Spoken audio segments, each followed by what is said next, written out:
With Phil stumbling drunkenly out of his bed, appearing in his head all the things he's wanting to be said. 90 minutes of Phil to Phil. With so much time to kill, he promised chill, but all he does instead is beg and shill. Streams online and straight away begins to whine, but all is fine as long as Shaz's benign and doesn't step out of line. His content's immature for all to endure like fresh manure, but I feel sure he ran straight to feeling so insecure. The money earned on yesterday was withdrawn and long gone, as Phil's spending impulse is always set to stay on. If supports are also slow and stays so low and fails to grow, you never know, the show may turn into an easy bingo. Once ticked off across the board with charge to what because his code can't be ignored, just how much DSP makes us feel so bored to help us fight or sleep and try to keep alert to watch a creep who play bingo, but Phil will bitch and why his sheep are also cheap while DSP is chasing green. We're seeing green across the screen as Phil's routine predictability rivals are so machine. He's not in burping, leaning ban. It matters not if Patrick Fan is shy or scant to see if powers make him feel less of a man. Takes a drink and starts his like before launching into a big pretending there for bills when truth is there to buy a wrestling JPEG. Talks about his shitty life of college cat and fatty wife and all his strife of forgetting that it's done well and they were rife. With drama he will react but isn't act as a fact as he rehearsed to be exact in how he felt he was attacked. She's nearly over and a win is in sight with what to white despite Phil to late that tips were not right.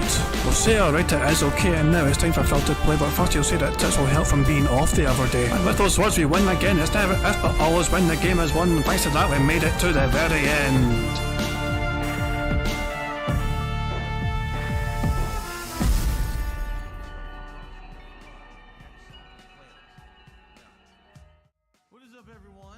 Hey guys, King Jad here and welcome to DSP Bingo for it is today, Sunday the 13th of, it's Monday the 13th of May 2024. I do hope you're all doing very well, hope you're enjoying your week so far.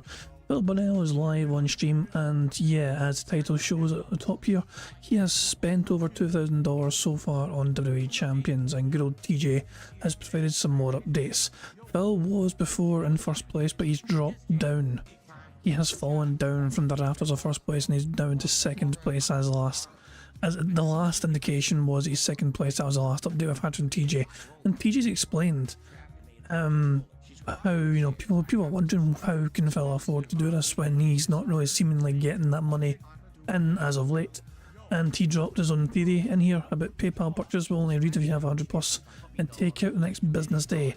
It is very possible he goes and does 100 with 120 bucks in the account and then takes the debt until a YouTube check payment comes. So that could be it. That could very well be the reason and the method that Phil is using to bypass not having the actual funds that he needs. He may drop some sob story in chat like, oh, and chargebacks, guys. I've been charged back, so please give me some money. It's really where he's put himself into red traps because he's exploiting the PayPal loophole or whatever. It's possible, who knows. Big ups to TJ, of course, as always, for keeping track on Phil and his WWE champion spending habits. Phil's day yesterday was $55 on the day stream and $71 on the night stream. So glasses only, no hat.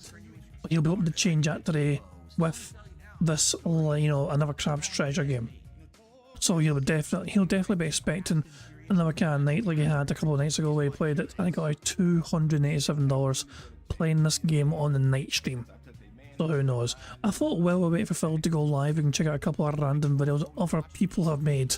This one was made by King BLTV, who's a Street Fighter player it seems. They're not a detractor but they came across Phil in a fighting game and they made a video on how they beat DSP. Oh, it's also muted. Let's fix that.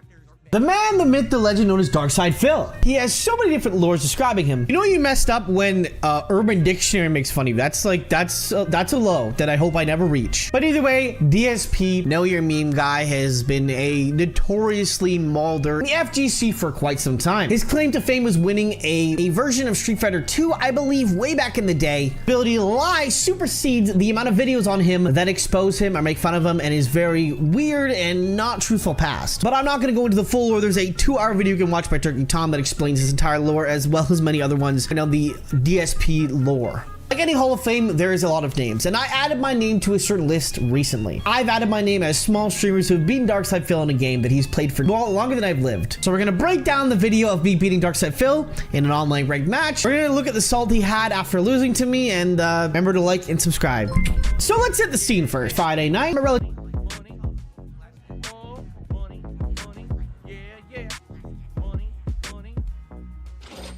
Parallelogram Yosef tipped £3. For God's sake. I'm sorry lad.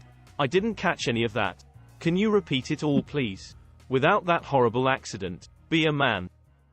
Thank you very much, Parallelogram user, for a tip. For God's sake, repeat that without that horrible accident. I assume you meant to type accent. I assume you're supposed to type accent and you type it to accident. You dafty. Be a man.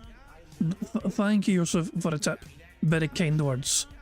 To basically recap the start of the show, we're watching a bunch of people. They made videos on DSP when they beat DSP. This one was by King BLTV. It's only 5 minutes long. And the other videos with Tekken, like, I thought we could check out some of that maybe. It was made by Chase Attack a couple of months ago, which I didn't realise. But yeah, they made an interesting Tekken video. Although if Phil goes live before then properly, we might just skip it. But yeah, there's a recap for you. For losing to me, and remember to like and subscribe. So let's hit the scene first. Friday night, I'm a relatively small streamer in the FGC scene. I've only started recently, and I get in a rank match. I'm trying to grind Ryu to Masters. I'm still learning the character. I load into the game, I see DSP at the top, and I go, wait a minute. That surely can't be him. But to my surprise, I start seeing a couple viewers flow in. Now, Phil doesn't say anything here because he did beat me. However, he didn't know about the storm that was coming his way. His chat came over to my chat and told me how to beat him. I'm not one to believe in cheating on answers in a test. However, if I'm given an option and told exactly what to do, I'm a good soldier. I'll follow. You can't throw low short. You literally can't throw low short. Then he bashed his jab. He drops my input and his counter. You can't throw low short. So I was having fun. People were hyping me up, and I had to go for the win. Well, that's level 3 combo. Wow, he just did plain raw level 3. He didn't even do a combo. What the hell? I'm gonna be real. I don't actually know how to do combos on Ryu yet. Like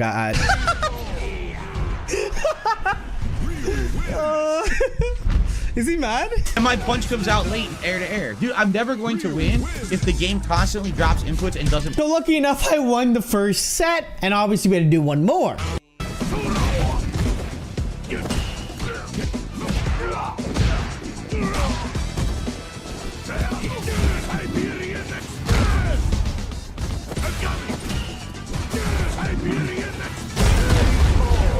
Stupid fucking game.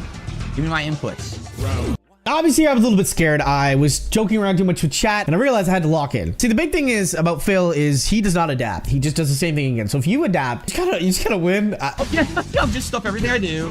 Keep mashing, stuff every move. I love that somebody as well is currently like they're kind of prominent in the FGC right now, and they can identify. They're not even that good with Ryu yet. They're still learning essentially the character. And yet they know that Phil does not adapt well. Phil is very bad at having a plan B. He has one sort of plan he goes for and thinks that'll do me. Most people are aware of this. That's why Phil, Logic Piece of Peace, finds it quite easy now to deal with Phil whenever he comes across him. With his Kami, for example. I'm not trying to say Peace is, Peace is a good player, but Phil does not adapt. Phil does not try and change what he does. He becomes super predictable, and when people become predictable, you can plan around that yourself.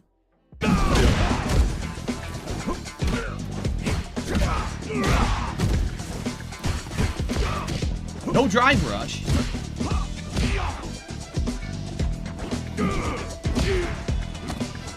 Yes.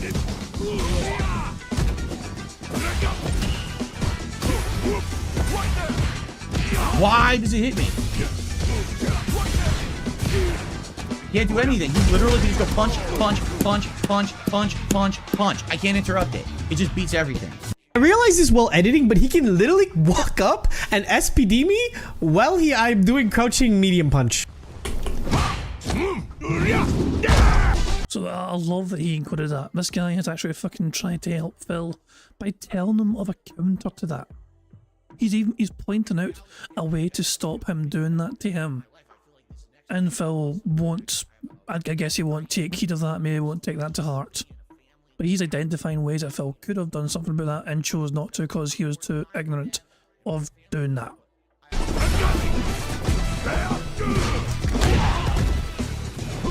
This is my chance.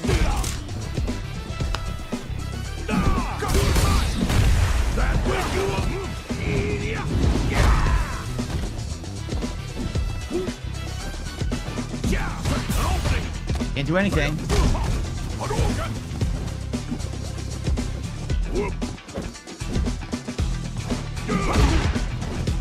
Press the button, nothing.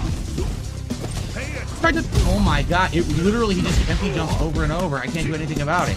Ah! Didn't combo for no good reason.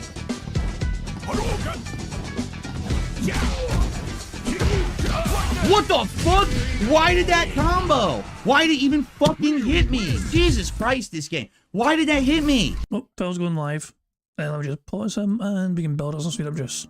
I jumped over, empty jumped, and did nothing. Was that actually fucking DSP? So that concludes the video. Yes, I beat DSP. I know this is not a crowning achievement or my success story to how I became a top player, but if you enjoyed the content and you like the stream, I stream Monday, Wednesday, Friday. I suggest you tap in. I'm trying to make some good content while being a good player. If you enjoy, make sure to subscribe and like and blah blah blah blah blah. If you guys want to check it yourself, and by all means go along to his channel and check him out and all that crap. But yeah, that was an interesting analysis from them and how they got by DSP. So how about this then? How about we just check out some of this? I'm not going to say we're going to watch all of it. It's like 23 minutes long, this video. This is made by somebody called Chaser Tech, who I've never heard of in my life, but they made a video on DSP's scrub mentality in Tekken 8. Yeah, I'm going there. I have decided to make a video about DSP, Darkside Phil, DSP Gaming, Philip Burnell, whatever you want to call him. Never in my life would I ever imagine doing this sort of thing, but here we are.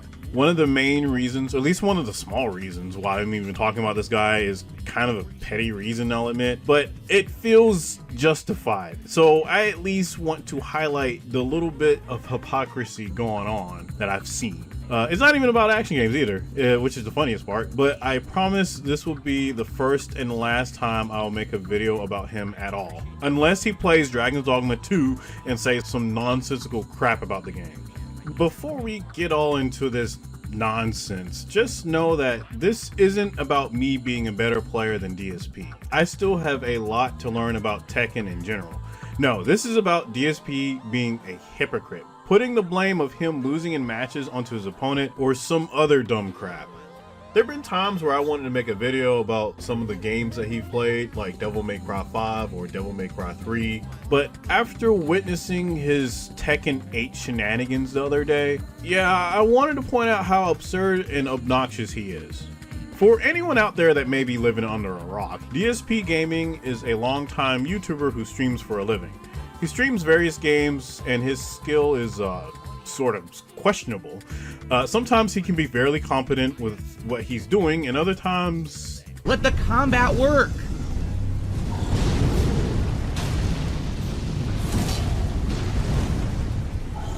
It missed again! The sword missed again? It did! It missed again! He's right in front of me! He's right the fuck there! It missed again! This is complete shit! Yeah, not so good. Which would be fine. I mean, I understand not everyone's good at every game out there, but when you start blaming the developers or blaming your opponent for being a scrub in a fighting game, then yeah, you got some issues, buddy. When he started playing Street Fighter 6, this was kind of amplified tenfold because he kept claiming that the players that he was fighting against were all bad players. What a great player! Wow, you really earned your win. Again, it's just, there's no point to playing it anymore. There's no point to playing it anymore. None. He has not hit me with legit moves at all. He's drive impact spamming. I can't counter his drive impact. He gets me in the corner. I literally can't tech a single fucking throw. None of them tech. So you can't play the game on master rank because all the connections are shit. Every single one of them. Complete nonsense. And of course, if he had not done that, or if I had not attacked there, right, and I just blocked it, I won. I won. That was it. That was the end of the game. But the guy just spams in lag and gets away with it, and I can't block on reaction, so it's just a spammed EX move. You suck shit. You're a terrible fucking player. You don't deserve a single win. You suck. Just spam and lag. Spam drive impact. Spam this. Spam that. What a waste.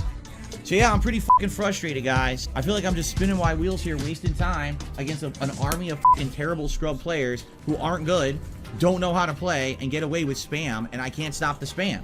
I literally can't stop the spam. These idiots just stand there mashing buttons, and I can't stop their mashing. He does this in every fighting game that he's ever played, from Street Fighter to King of Fighters to Mortal Kombat and yes, Tekken. With the newest installment of Tekken, Darkside Phil took it upon himself to play Tekken 8. Now, Tekken is a hard game to learn. I don't play many fighters myself since I usually play Melee and Project M in my spare time, and the only other fighting game I play is Guilty Gear Rev 2. But I've always wanted to play Tekken properly because I've played through the series as a long-time casual fan. Even with Tekken 7, I tried to learn a little bit, but I wasn't very good. So when Tekken 8 came around, I told myself that I wanted to learn how to play, at least learn to play at a competent level with Yoshimitsu, since I really like the character due to his complexity and trickery. Like, this man has 180 moves to use with his moveset, and a lot of them are really wacky. And I've seen a lot of players do some cool stuff with Yoshimitsu. So imagine my surprise when I witnessed DSP Darkside Phil fumble his way on ranked using Yoshimitsu. This is the same guy who thought it would be a great idea to run away from lightning in Tears of the Kingdom and then complains when he gets hit by it.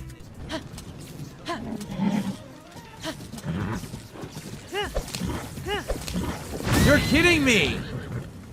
Riding full speed, the lightning hones in on you and it hits you? You see, this isn't fun. I'm sorry. Randomly, a glue monster appears, takes all of your health. Oh, you don't have enough stamina to climb something standard at the beginning of the game. Oh, lightning just hones in on you and then kills you. How is this a fun? It's bullshit. It seems like they put stupid, annoying mechanics in the game that take away the fun factor. Like, why the fuck did they do that? How is that fun what just happened? And how did that add anything to the game? And what was the point? There was no point to it at all. Now, I'm not going to harp about any drama surrounding him because I want to put a spotlight on the insane hypocrisy that I've seen from various videos containing his Tekken 8 matches, including watching one of his streams. With DSP playing Tekken 8, his excuses have come back again, blaming his problems on lag, his opponent spamming attacks, his inputs not coming out, the whole 9 yards. But because I have some experience in Tekken now, I can accurately point out what DSP is doing wrong. So let's look at a typical match and see what usually happens when he plays.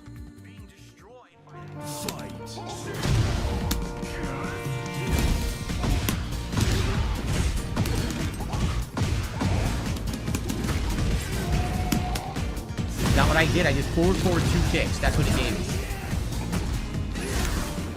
Why? What is that move and how am I supposed to stop it?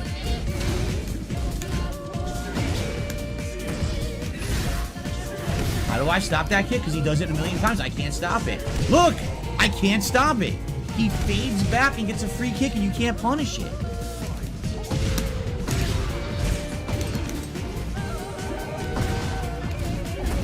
Okay, more floaty combo bullshit that I can't stop. You're not timing anything, you're just button pushing.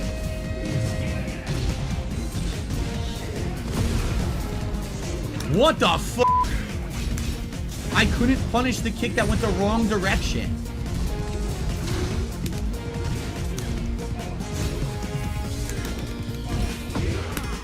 Unbelievable.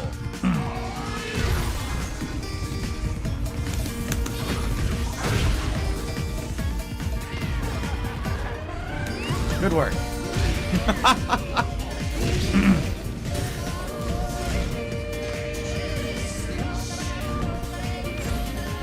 I guess I shouldn't have done super.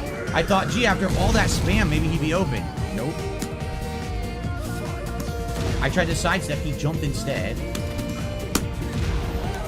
More spamming, just spamming combos.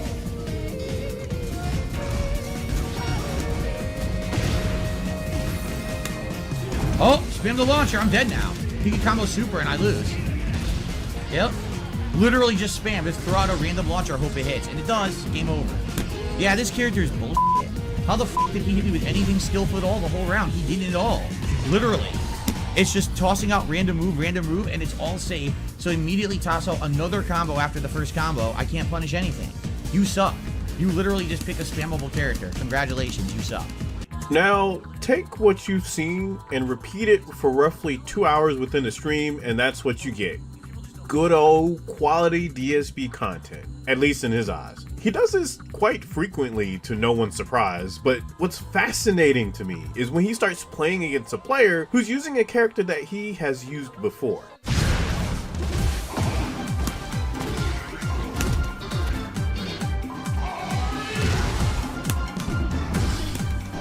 Why did that whiff? It went right through his body. Oh my god. Is that a low? Because I was just standing there and it hit me anyway.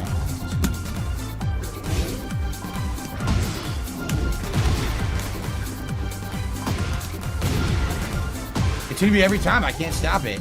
There seems to be a common pattern here between Street Fighter and Tekken, where Phil does not seem to be very good at blocking low.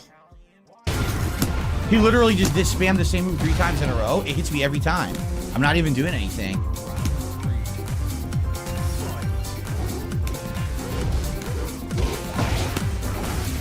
Oh, I'm getting hit. I haven't done anything. Free combo for him, even though I didn't do anything wrong. Can't block low. I tried.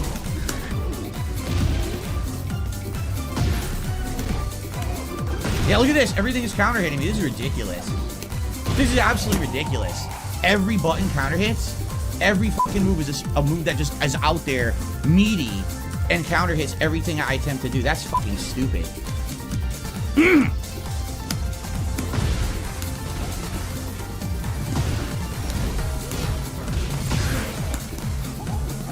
I don't know how to stop that punch. It hits me every fucking time.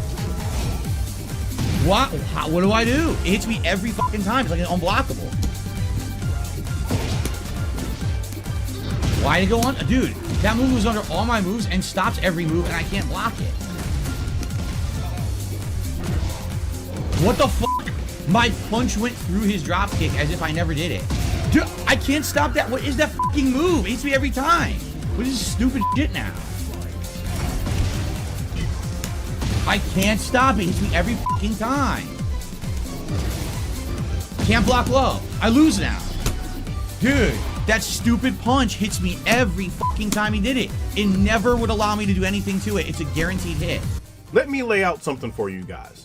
This man has already played King in Tekken 8 and Tekken 7 before he started using Yoshimitsu. I've even seen videos of him using King in Tekken Revolution, which was 10 years ago. And from what I know, he has played Tekken 3, so I'm assuming he also played King in Tekken 3. King has been one of his mains he has continued to use up until Tekken 8. So I would think that he would realize that forward neutral was one of King's staple moves he had in his arsenal since Tekken 1. It's not a move that was added recently. You should know what this move is capable of, DSP. Why would you keep falling for it? Why would you even keep complaining about this move when King is one of the main characters that you play? What makes me laugh is that he says, what is that move while he's fighting the King? And then he says the input for it. Any move I do, it's a free hit for him. What is that bullshit? Why? Wow, let's give King a move, forward neutral right punch, and just hits everything in the game. He doesn't even have to do anything. He's not timing it. He's just literally doing this. This is his whole round. And then it hits me and then he wins. So you know how to execute it, but you don't know that it's a low. It's funny to hear him whine and complain about the people he's fighting against, because anytime something works for DSP, especially if he's doing it over and over and over again, he doesn't say a damn thing about it. He doesn't even consider it spam like every other person that he fights and cries about. He simply states that his opponent is falling for his tricks. But the moment he starts getting on the receiving end of a strategy working on him, he claims that a move is broken or that the player is just spamming. My personal favorite, combo spam. Okay. Free move for her. Free spam combo. Look at this fucking scrub. Okay, it stuffed me 3 times in a row. His fucking combo spam stuffs me. You literally won because of spam. Now he's just doing combo spam. I just don't like that I was beaten by combo spam. This fucking sucks. So what they're all using now, they've all learned a strategy online that is probably easily avoidable, but I don't know because I've never seen it. I've never seen a King do that low kick in the throw. This man would rather walk through shards of glass barefoot than to ever accept responsibility for his mistakes. His examples of combo spam include people just simply overwhelming him with attacks, or simply just using the same combo string over and over again, which he does himself. Even when he fights someone that literally does not block low, he will use the same down back 1-2 attack over again with Yoshimitsu while insulting his opponent. Fight.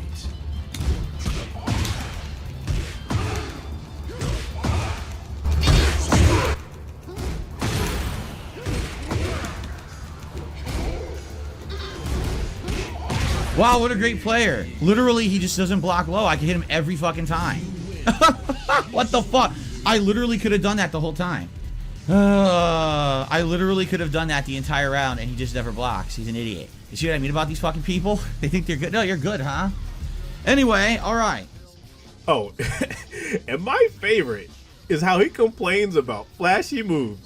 Yes, you heard me. He complains about anime moves. A fighting game that contains ninjas, wrestlers, cyborgs, and all kinds of characters is allowed. Oh, but anime moves? No, we can't have those.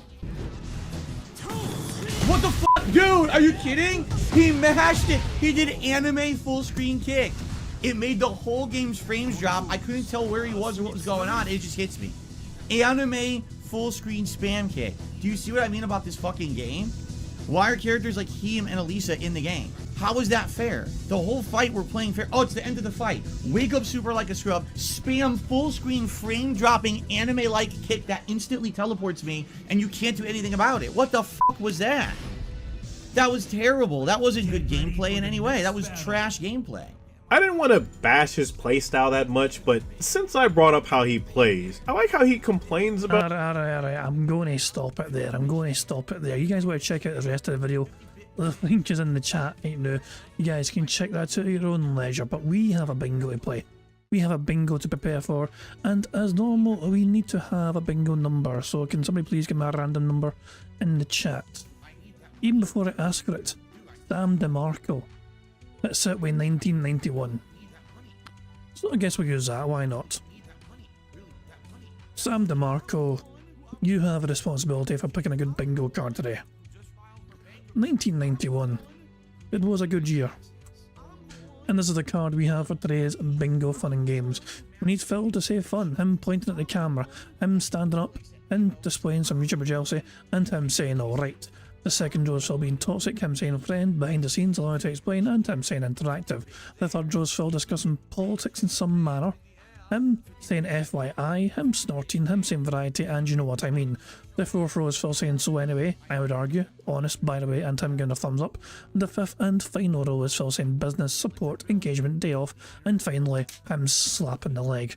Hopefully this can be a full house card today, I'm optimistic. I feel like we're due a full house. We are certainly due a fucking full house, so hopefully we can get there and we can get the 25 out of 25 on this bingo card today. Come the fuck in or fuck the fuck off. Thank you very much, Buddy, for popping the membership message and saying taking a bit of a DSP detox day, but big ups to the bingo baddies as always. Thank you very much, buddy, and enjoy your detox. You know, take as much time as you feel you need to take a wee break from the vortex and all that shit. you take all the time you need. So obviously the aim of the game, as you guys know by now, is to try and get a full house 25 out of 25 on the bingo card you see before you on the screen, and if we manage to do that, it will add $25 to the bingo prize fund. At the end of the month, we're going to have a marble race to determine who gets to win some of that bingo prize fund. Half of it goes to charity and half of it will go to a lucky winner. But if you want to have a chance of winning some of that bingo prize fund, you've got to make sure you've left a comment on the community post, which is linked in the description of this live stream. You've got until the end of the month to do that, so make sure you do it before it's too late. If you've already done it, don't do it again, because this is the same community process which has been up for a few months now, so yeah, you don't have to do it again. Of course, there's a variety of ways for us to get free spaces to help us on our way to a full house. For example, if Phil burps or snorts 10 times before he starts recording fresh crappy gameplay content, that gives us a free space. If Phil says What? 5 times before he starts fucking doing anything, whatever, that gives us a free space as well. And if we get 100 likes on this bingo stream before we finish playing bingo, not only will that give us a free space as well, but you guys also get to enjoy the bubbles animation made by the supremely talented Pixar animations to celebrate the 100 likes. So there you go, you guys are in full control of one way we can get free space. The rest are controlled by Phil and his bizarre body functions and Tab saying, What? I think I've covered everything. Let's just make sure we're at the start of the stream. Is our short intro today or a long intro? Also, let's make sure we're at 1.25 speed. But yeah, it's a short intro. Fantastic stuff. Lucky us. Oh my dog! What's up?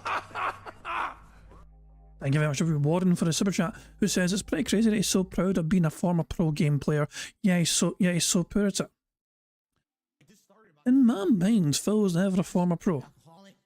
I know he likes to call himself that to sound more impressive, but nah, Phil was never able to ever make a living doing this. He can call himself a pro YouTuber because he made a living doing that. You know, it's just him begging essentially for most of the time. But nah, he was never a professional. He was an amateur. He was an amateur. We got lucky one time at a tournament. But yeah, Phil was in mountains of fucking debt, playing those Street Fighter tournaments, and YouTube money saved him from all that credit card debt. And then he went and maxed out 13 more credit cards and had to declare bankruptcy, but that's a different story altogether. You'd think he would have learned his lesson about credit card debt, but I guess not. Maybe I thought YouTube would save the day again, like it did last time. That's a different story altogether. I think we've covered all the bases already to start the show. Just need to press the random Scottish soundboard button to send us off into battle once more. Shut your hole. I guess on that note, good luck everybody, because it's time go. Good morning, everyone. On today's episode, Square Enix completely changes their game release strategy. Marvel Rivals does a total 180 on their attitude towards criticism of their upcoming game. And YouTube deletes everyone's revenue. Yeah, all this and more on today's upcoming episode of the Level 1 Podcast. What sort of bullshit is he talking about now? YouTube deletes everyone's revenue. No. It'll be a glitch or some nonsense. It's just Phil fucking being dramatic for the sake of being fucking dramatic. But if it gives us a good chance, it'll give us a very good chance, hopefully, of getting the YouTuber jealousy space ticked off.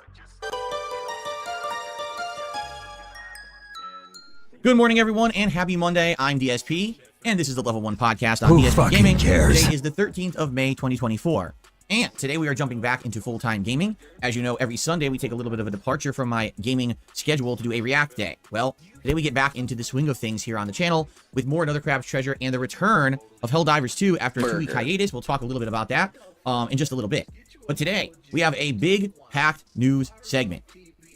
We got stuff going on all over the place. Like all the news stories I mentioned. Oh yeah, by the way, Ubisoft completely, or not Ubisoft, Ubisoft completely leaking the release date of their next Assassin's Creed game completely by accident. They just can't win. These companies these days, they all want to be so digital, right? They're like, everything we want to be is, hip and in the know. So we're going to have a scheduled stream. We're going to reveal everything. And then they put all the data about what they're going to reveal in the stream in the description. You can't make this shit up how dumb these people are. Anyway, I hope you're all doing well. Hope you're ready for a fun day here today. I am. As usual, what I'd like to do is to go through my usual segments. We'll talk a little bit about how yesterday went, update the schedule for the rest of the week, and then news stories, because we have quite a few different... Hi, Jasper. We have quite a few different news stories to cover today. Jasper's in the office right now. He was sleeping in the closet, but he came out to say hello. Maybe he'll jump on the chair. I bet he will. I hope you're all doing well. I hope you're ready to jump back into gameplay today. I'll be honest, I'm actually enjoying these few days away from Street Fighter. Not to say that Street Fighter 6, I don't like it, but this grind I've been having with Zangief has taken a lot out of me. Trying to get Zangief to master rank before the patch update on May 22nd that's going to rebalance the game has been incredibly daunting. Probably the most challenging gameplay I've had in the game because everyone now knows the meta. It's now almost a year since the game came out. And playing with a lower tier character, it's so stressful. So I'm actually having a good time, having several days away from Street Fighter, which is a good thing, and I've been really enjoying the time with you guys, hanging out, talking, having fun while I'm either reacting or playing other games. Good stuff. So, in line with that, let's recap a little bit about yesterday's content. So, yesterday was React Day. On the DSP Reacts channel, which is youtube.com/@DSP Reacts, we did our usual weekly show, DSP versus the Internet, where I watch clips as submitted by the channel members of a wide variety of topics. Yesterday was no exception. We had serial killer documentaries. We learned about what GMOs are and organic food and the difference between them and the truth about them scientifically. We found out about how a lot of tech and hardware from the old days is now starting to decay and fall apart, probably by design, among many other things. There was a lot of good videos submitted and a lot of great variety of topics. So if you have not seen the show yet, 2 parts went live yesterday, another part went live this morning, and 3 more parts will be going live over the course of this week over on the DSP Reacts channel, so I hope you will check it out. Remember, if you become a member over there, number 1, you get access to the archive stream immediately. You can actually see all of those parts of the stream right there on the channel without waiting. And then number 2, if you are either a submissions tier or ultra tier supporter of the channel, you submit the clips. Those are the people who actually submit the clips for the show. I didn't even mean to have the air conditioner on. Let me turn this back to fan. There we go. Yeah, those are the people who submit the clips for the actual show. So you are literally the people who choose the clips that I watch every week, okay? So please go give it a look. Now, last night's throwback stream was awesome. On my DSP throwback channel, we finished The Walking Dead, the Telltale series, Season 1 Retro React, meaning we watched back my original playthrough of that game from 2012. And let me tell you, it was fun, it was sad, it was very emotional, it was epic to relive that moment. You know, a lot of people said that ending of that playthrough was one of the most emotional moments that I'd done in gaming up until that time. It really was the first time that I felt like I teared up playing a video game on YouTube. And so it was really cool to relive that with all of you live, because originally I was an offline gamer. I wasn't live streaming. I wasn't even doing direct capture. But to see a live audience's reaction to everything happening at the end of that game was awesome. And I just want to say thank you, because yesterday, great streams, good support, good engagement everywhere. You know, everything was good. Thumbs up for a fun React Day to break up the content. I really appreciate that. So it's all good now. FYI, 2 big updates regarding the DSP Throwback channel. All right, first of all, Final Fantasy 13 will conclude on that channel on the 16th. Let's see, a new part went live today. No, the 15th. The new part went live today, and the final part of Final Fantasy 13 will actually go live this Wednesday, the 15th. And the final part is like 50 minutes long, which is way longer than the other parts of the playthrough. But being that it's just the final boss fight and the final cutscenes, it made no sense to split it up. We just made it one long part. So finally, after 4+ months, remember, Final Fantasy 13 was the first throwback playthrough that I put on that channel. It took that long, 4 months to finish it. I think it's like 60-some parts, like 63 parts or something like that. So, you know, it's basically like 32 hours of a playthrough. It's finally going to be complete as of the middle of this week. And that means we can go to the next game. The next game for DSP Throwback is L.A. Noire. My editors are already working on it. And the premiere, if everything goes according to plan and there's no delays, is going to be this coming... Is it Thursday? Let's see, 13, 14, 15... No, it will be Friday. This coming Friday, May 16th, will be the premiere of the first part of L.A. Noire. Now, this is very notable. All right, not 6. Did I say 16th? I meant to say 17th. It's the 17th, Friday the 17th. The reason this date is notable is because it was actually May 17th, 2011, when I uploaded my first part of L.A. Noire to the internet. Who fucking cares? So this is actually the 13-year anniversary of the game releasing, and I'm releasing it on exactly the same day that I started playing the game 13 years ago. That's pretty crazy, right? I mean, be honest, it's a coincidence. Like, it wasn't intended, it wasn't lined up that way. It's just an incredible coincidence that it's actually lined up that way. So, if you like L.A. Noire, if you're sad that my original playthrough from 13 years ago has been missing from the internet for years and years, well, guess what? You can start watching it again this coming Friday on DSP Throwback, and the new part will premiere pretty much every other day. You know, there'll be a few times, maybe there'll be some editing delays. But for the most part, it's fairly consistent. Anybody care what this guy thinks? No! It's no wonder so you that's don't have any friends. One piece of good news. The other piece of good news is that last night we posted up the poll on the main channel page community tab of DSP Throwback to determine what will be the next Retro React event that we're going to start next Sunday night. So, FYI, just listen to these awesome options. And to tell you, the people who were there on live stream when I announced these options were completely torn and didn't know how to vote. So here's what we've got. The continuation of Dark Souls 1, my original run from 2011. Who fucking cares? No idea what I was doing. It's really a hilarious playthrough of watching me just fail miserably and suffer through it. We would actually pick up at the Taurus Demon because that's where I was when we had stopped watching months ago. So we would do another 2 to 2.5 hours reacting to that. My original Metal Gear Solid 1 playthrough, which is a PS1 version that I did many, many years ago. This was at the same time that I was playing Metal Gear Solid 2 and 3. I think it was right after I'd beaten those games and people were dying to see me play the first one. At this point, I was very irreverent. I constantly ragged on Hideo Kojima and made stupid, inappropriate jokes. And the visual quality is terrible, so it definitely would be a relic of the past. My original God of War 3 playthrough from when it was a new release on the PlayStation 3. This is one of the earliest full playthroughs that I ever did on the internet. It's actually back on my original Dark Side Phil channel. And this playthrough is pretty epic. A lot of rage. Again, a lot of inappropriate commentary. Some funny scenes that I edited into the playthrough to avoid adult content on YouTube at the time. And by the way, this was before the era of monetization. Like, I didn't even monetize that playthrough at the time because it was before I was in any kind of a partner program and was able to do so. So it's a very different kind of game. You know what I'm saying? And then last and certainly not least, this is the one that shocked everyone when I announced it, and everyone was like, oh yeah, this is a good idea. Mario and Sonic at the 2012 London Olympic Games co-op with John Rambo and Joe. This was, in my opinion, one of the best co-op playthroughs I ever did in my entire history as a YouTuber. We're all having insane amounts of fun. We're joking with each other. We're trolling each other as we play. This playthrough is such an awesome, positive playthrough. There's times when, you know, over the years, I feel down or depressed about something, and I go watch that playthrough, and it literally cheers me up because it's just genuine fun between friends. And fuck you and your friends. At least he said friends, though, so we got that ticked off. Burger. Oh, for God's sake. Well, imagine having no friends and you have to watch a video to remind yourself of when you had friends in your life. Imagine being that devoid of meaningful fucking social interaction in your fucking life, but it's devoid of any fucking human interaction apart from what your wife or whatever, and then you pretend your cat's a fucking human as well. Jesus Christ, man.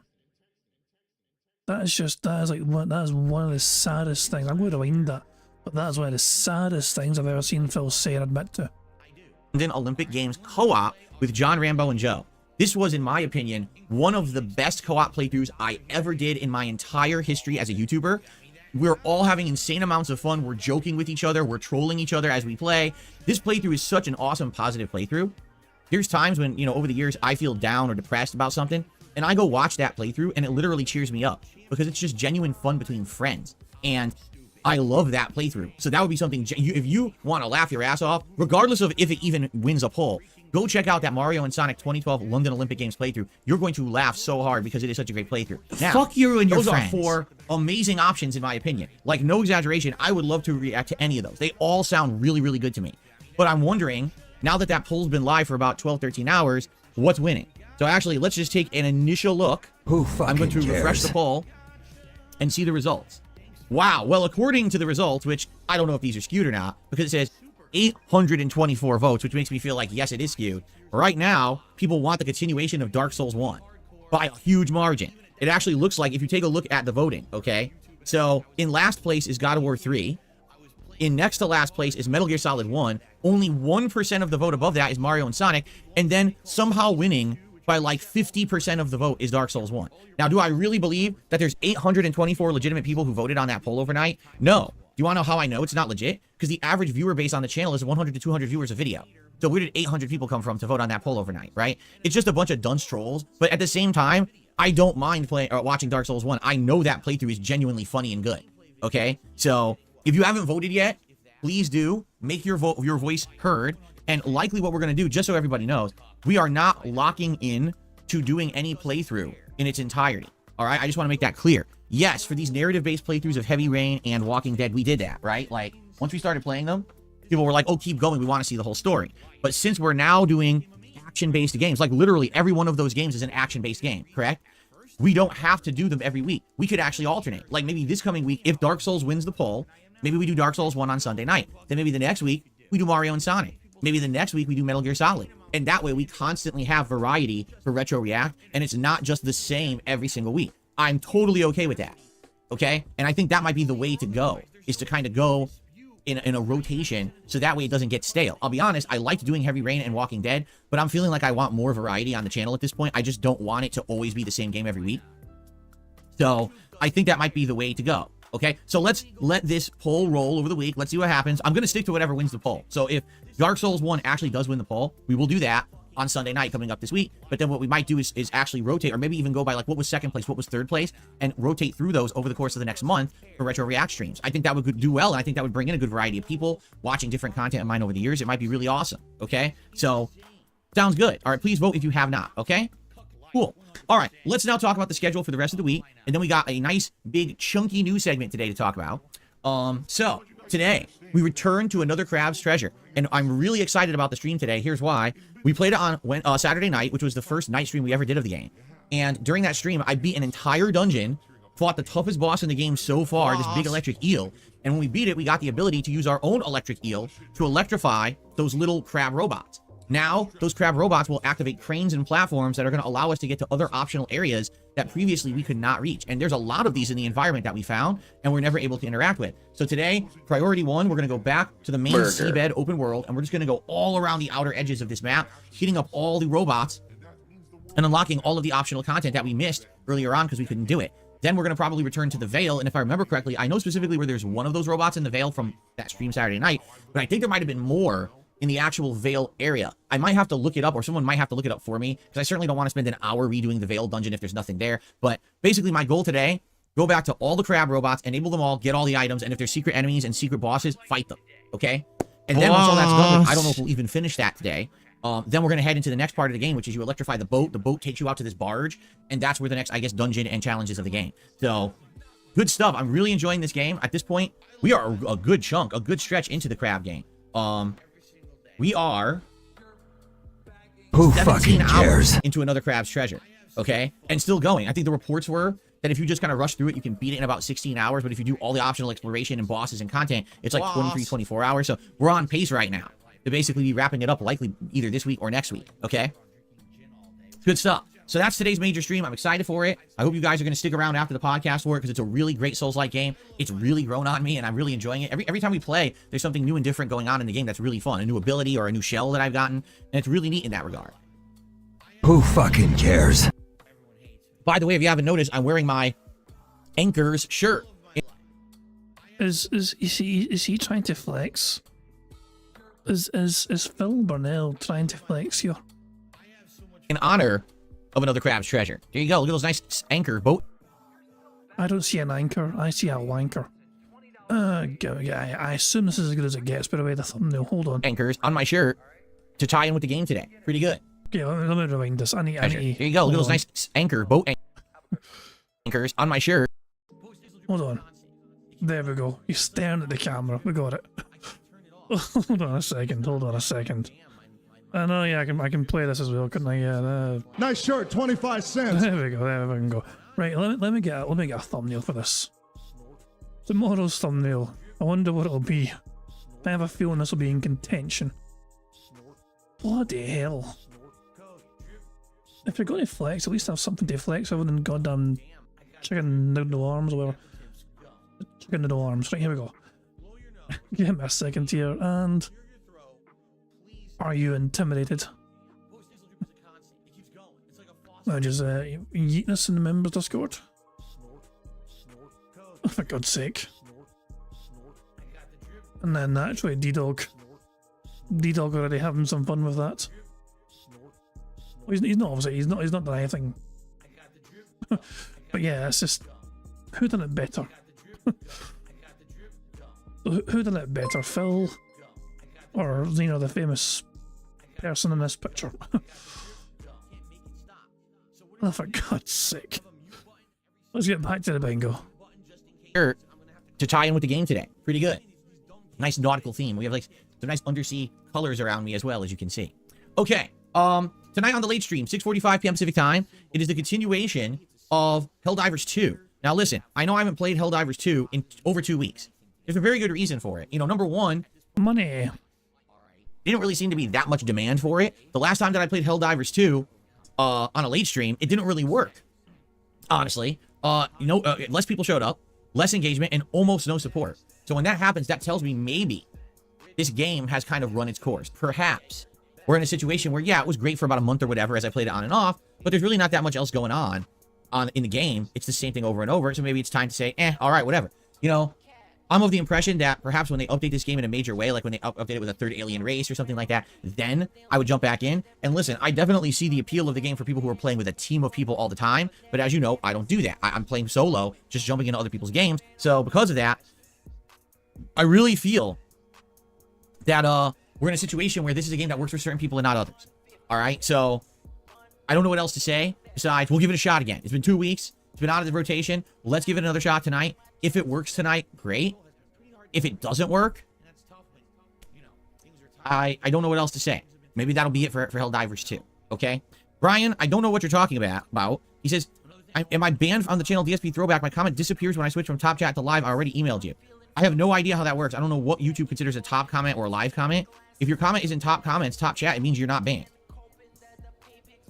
That doesn't even make sense. Like, why would you be in top chat but not live? I don't even know. So you can see your own comments if you're banned. Like I can, you can see your own comments, but no one else can see them.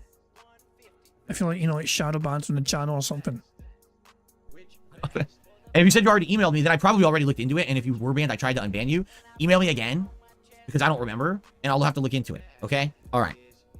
Tomorrow, Tuesday, it is the return of Fallout 4. We are having a lot of fun in Fallout 4 with my build, the Idiot Savant Melee build. We're actually getting to the point where now I'm going to get some of the really high-level upgrades that I feel is going to make me crazy powerful.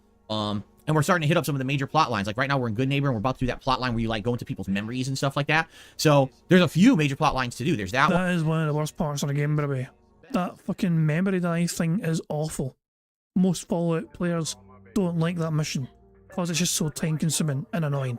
There's the Brotherhood. I could start the Railroad, which I haven't even started yet. So there's various different plot lines that I could try out, depending on what people maybe want. Maybe we can do polls and stuff live to see which plot line would you like to see me do first or whatever, right? So anyway, good stuff coming in Fallout 4. It's always chill fun. I can't wait for that.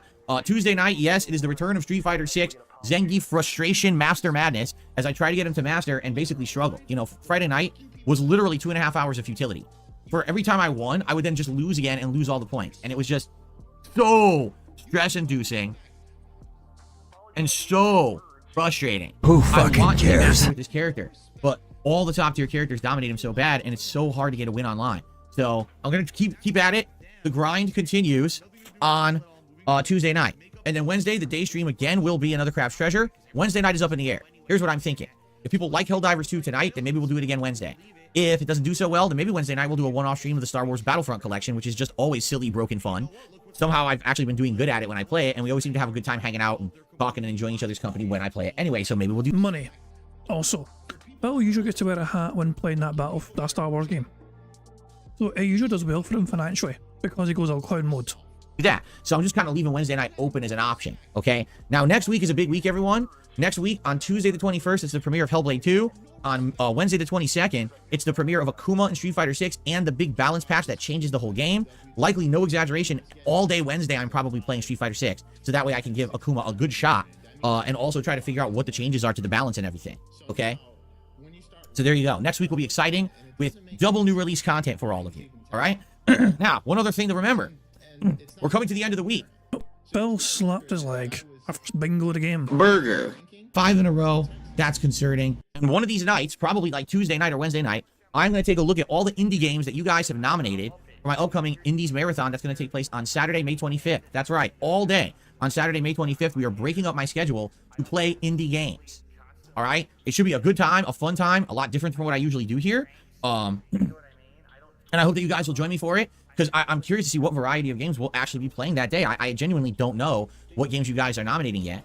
And I'm basically going to be looking at that and looking at the most nominated games. So if you have not nominated any indie games yet, now is your last chance, probably today or tomorrow. Type in !indies into the stream chat. It brings up a link. Click on the link. Post up indie games in that thread. If you see games already nominated in that thread that look good, be sure to nominate them yourself, because the most nominated games are going to hit that final poll that you guys will be voting on for about a week to determine what indie games will be played during that event. Okay?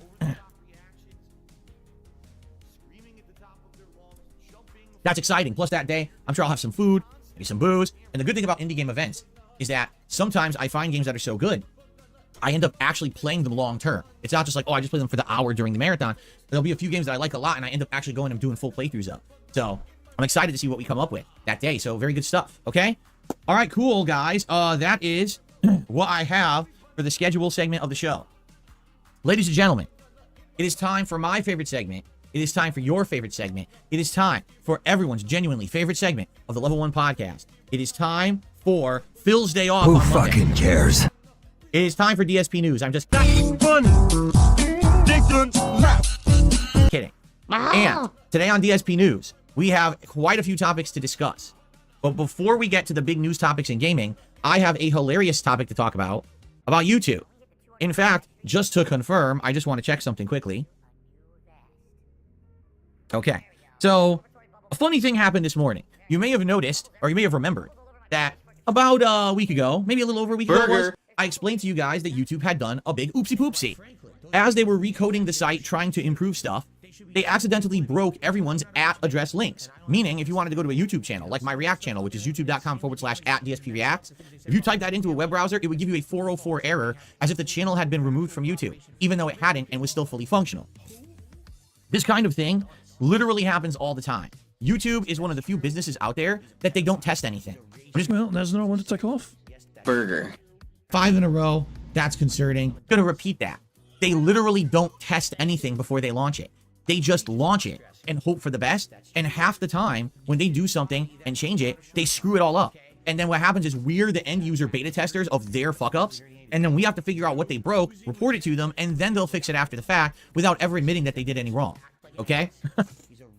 Well, you might say, well, you know, for like 4 or 5 days, not being able to access a YouTube channel via the ad address isn't that big of a deal. Well, you're actually right, because if you had subscribed to a channel, it still showed up. You still were going to get notifications of the videos. The videos still showed up. Still revenue was still made. The only difference was you couldn't access it from the @ link. So some people erroneously actually thought that channels had been like deleted from YouTube when they had. Okay? So unfortunate that it happened. It took maybe about a week, and then they fixed it. And then I noticed all the links worked again. But everything was kind of broken for about a week, including everyone who used those links for stuff like I did, and they were all broken, but I fixed it basically, okay? Okay. So, why am I bringing this up? Because this week, YouTube had another oopsie poopsie. Only this one really had people freaking out, okay? This morning, YouTube decided to recode both their app API as well as the channel API. What does that mean? It means that the data feeds that we as YouTubers get to track statistics, like analytics, like how are my videos doing? How many views did they get? How much engagement? How much money? All of that. They broke it all this morning, okay? But the problem was they fixed part of it right away, but then it took them over 2 hours to fix another part of it. So the API was broken for maybe 10 minutes when it came to views and everything. So everyone's channel showed 0, as if no one had any videos. And they're like, what? Then they fixed that, okay? But guess what they broke? Revenue.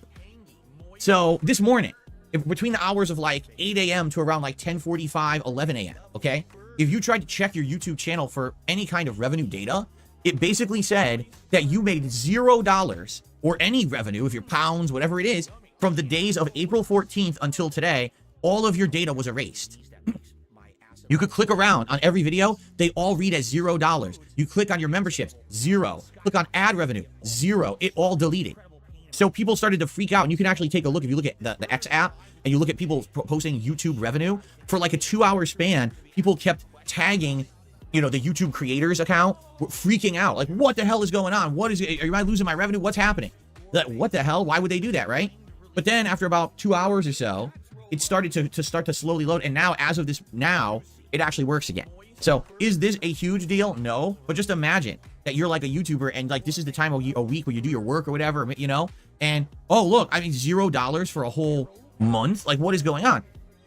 Someone like me, yeah, this would affect me huge. Imagine if they screwed up and it wasn't a 2-hour screw up, but a 2-week screw up. Well, I'm supposed to get paid next week. How am I going to pay my bills if I don't get paid by YouTube because they screwed up their API and deleted the revenue data, right? So this is a problem. YouTube Who fucking cares? infamously makes these F-ups and then they try to fix them hurriedly after the fact. There's going to be a day when they're going to break something and they can't fix it right away. You know what I'm saying? Like, this is dumb that they just allow the coders to have free reign of the site and not test anything. How do you let them break all the data on the site? They literally broke every piece of data and then had to hurriedly within 3 hours fix it. It's like, that is so dumb. So anyway, is it a huge fucking bitch? Thank you very much to Larry for a super chat. It says, just passing through, I'm in a hotel and I decided to watch Salt. Lol, all the best. Larry, I imagine if you're in a hotel, you've got better things to worry about than DSP, man. If you're in a hotel, I assume there's a good reason for it, man. Switch off from the DSP stuff, man. Enjoy your stay in the hotel. Have a great time. Tune out from detractor stuff and all that, man. If you're in a hotel, enjoy the hotel. Enjoy the wee break or whatever. Enjoy the wee getaway. Thank you very much, of course, Alvina, for the super chat. But, you know, if you're in a hotel, just you and focus on having a good time, man. Fantastic. Yeah, your after night is okay. Cool stuff, Larry. Cool stuff. I do appreciate super chat. Don't get me wrong. I do appreciate it. You know what I mean? But I focus on the hotel. Focus on having a grand time. But thank you very much for popping in and seeing Phil fucking freak the fuck out because YouTube had his stats briefly about revenue and he freaked the fuck out. It's classic fucking DSP, isn't it? It's fucking classic. Oh, YouTube stole my money. No, they didn't, Phil. It's just a fucking coding issue on the site. The money didn't go anywhere. It's just it didn't show properly because reasons, like, you know, coding reasons. And as Detail was a good point. Have you seen TV in hotels? It's like being in hospitals. We only have bingo. You poor bastards. and then had to hurriedly within 3 hours fix it. It's like, That is so dumb. So anyway, is it a huge deal? No, it's not, because they did fix it right away. But it's just another example of YouTube always screwing up this whole site and then having to fix it fast. It's just dumb. And it's like, I feel like at one point they are going to make an error they can't just hurriedly fix, and something's going to hit the fan. You know what I'm saying? But for now, at least, it was just kind of a temporary thing. For me, I was eating breakfast. Like, for me, I wasn't freaking out or anything. I was like, so I'm like, you were just eating breakfast while staring at your YouTube Studio fucking page, looking at $0. No, Phil, don't even fucking pretend. You were probably one of the fucking first people to spot it, because you fucking watch your goddamn dollars like a goddamn hawk, watching for every single fucking 0.0001% of a fucking dollar in ad revenue for every view you get. a bagel, and I go to check my videos. I'm like, oh, there's like no data at all on this. Oh, that's good. Because I like to check stuff. For example, one thing I'm still checking is part 1 of my Fallout 4 playthrough, which about 3 weeks ago, remember? You sad, pathetic little prick. He is still harping on about this fucking one video that accidentally went viral because he misled people and misled his audience into what the fucking video actually was. You sad little man. I'm still checking is part 1 of my Fallout 4 playthrough, which about 3 weeks ago, remember, it hit the YouTube algorithm and it currently has like 32,000 views and is still getting some residual views. I'm owed revenue on that video, but YouTube tried to claim it for music, so I disputed it. Well, it's been 3 weeks, and guess what? YouTube still didn't grant the claim. It's still in the review process, which makes no sense because the criteria of YouTube says 2 weeks, but for some reason they hold it for a month anyway. You didn't deserve the ad revenue for that video anyway, Phil. You fucking misled people. You tricked and hoodwinked people and gullible people into fucking going to your video thinking they were going to see what the update was like when it wasn't out yet. So you misled a lot of people into going to your shitey channel to watch a shitey video, and they didn't get to fucking see what they were wanting to fucking see. You don't deserve any fucking ad revenue for that fucking video. I hope you should win that fucking case. I hope your claim is unsuccessful, because you don't deserve the fucking $3 odd or whatever the fuck you get from the views in that fucking video. Because they don't even abide by their own legal rules. So I'm still waiting on that, and it's like, every day I try to check, hey, did it clear up yet? Hey, did I actually make some money on that video, considering how well it did? And it's nothing. It's like, wow, nothing on that video. I can't make any revenue on it until they clear this up. Who fucking cares? Anyway, that was just the first piece of news. Let's now get into all the big updates, okay? Update number 1, and this one's a pretty funny story. So, this morning, it was announced that by Ubisoft that Assassin's Creed Shadows is the official title of the upcoming new Assassin's Creed game. It was previously called Assassin's Creed Codename Red. This game will have an official cinematic world premiere trailer coming on May 15th at 9 a.m. Pacific time. They've already have the trailer uploaded to YouTube and scheduled to go live. The game will be on PC, PS5, and Xbox Series X and S, but not last gen. It will not be on PS4 or Xbox One, so if you still have one of those legacy consoles, sadly, it's about time to buy a new one because you can't play new games on it anymore. Okay, no more cross-gen porting. Now, here's the hilarious part about this. So, they announced this morning, okay, and posted it up. Everyone's like, oh, that's cool. So people immediately go and check out the video because they have a scheduled video. In the description of the video, Ubisoft, whoever runs their YouTube account, idiotically put all the information about the game in the video description. So it says right in the video description, Assassin's Creed Shadow releasing on November 15th, 2024. Oh. So I don't need to watch the trailer because I already have the data because you put it in the fucking description of the video. Why would you not watch a trailer? What? If you knew the release date of the game, why would you fucking forego watching a trailer to see more of the game that you're apparently interested in? Bill's leap in logic there makes no sense. Why would you forego catching a trailer of a game you're interested in just because the description shows the release date? Like, do you guys remember when, like, there used to be, like, an air of who fucking cares? Like, business? Remember that? We'd be like, oh, something official, so we're gonna hype it up, but we're gonna be all, air secrecy and make sure it's under wraps and make sure nothing leaks. Today, it's like, you're lucky if your entire game isn't on the internet before the game releases. This is ridiculous. How the hell did they manage to put the release date in the video and not realize it? So now it's the Oh my dog! What's up? Thank you very much, Barrett Wells, for Super Chat, who says, for a guy that always talks about graphics, why would the description suffice his curiosity? Bill just wants a reason to fucking bitch and whine and moan and mock and belittle anyone else fucking on the internet. Oh, this major gaming development company, whatever, this game developer put the release date in the description to spoil things and for a video. It's not a spoiler, Bill. It's not an accidental leaking of information or whatever. It's just, if people want to watch a trailer, which they will, then they'll watch a trailer. Hell, Phil's still going to watch a trailer. I bet you any money Phil Burnell will watch a trailer regardless. Did they manage to put the release date in the video and not realize it?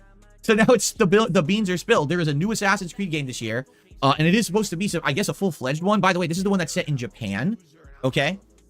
But if you want to know actual details of the game, you have to watch that trailer when it goes live on Wednesday morning. And so I'll probably watch it Wednesday morning and talk about it here on the podcast, okay? Cool. So Assassin's Creed Shadows, that's something my wife will be interested in because she loves Assassin's Creed, and I'm sure that I'll be talking about that more. Who fucking cares? We have a follow-up to yesterday's story. Oh, by the way, hold on. Sorry about that. Oh, no, wait. I'm not there yet. We didn't get to that story. Sorry, I almost jumped the gun. Never mind. We'll talk about something else in a second. We have a follow-up to yesterday's story about Marvel Rivals. If you don't know yesterday's story about Marvel Rivals, in a nutshell, Marvel Rivals is an upcoming game that's a team-based combat game similar to Overwatch, only it has Marvel characters in it, and it's more third-person than first-person. Right now, it's only on PC, and it's in the alpha phase, and they're running daily giveaways for alpha codes to get into this alpha and play it. People who are playing it seem to really like it and say it plays like old school Overwatch, and that's what they're looking for, and they're happy that there is a game that plays like that. However, the game got into a lot of hot water when they released their... Jasper Kitty, what are you doing? Shut up, bitch! Jasper Kitty, I'm trying to tell a news story, Jasper Kitty. You're distracting everybody. Jasper Kitty, stop that. Oh my dog, what's up? Thank you very much, D-Dog, for the super chat, who says, so they had the release date in Deadpool and Wolverine and the title. Oh well, just buying tickets, no need to be excited then. Fuck off, goosebumps. Phil's annoyance makes no sense to me about this fucking thing. It's just like he wants to be angry for the sake of being angry. It's just anything to try and fucking have some air, you know, something to fill a dead air of this fucking crappy podcast. Acting everybody. Jasper Kitty, stop that. Oh my goodness. So, Marvel Rivals made a lot of controversy when their terms for use for content creators were released, and basically content creators who wanted to make content about Marvel Rivals had to agree to, listen to this, a contract that said they could not give any negative criticisms of the game at all.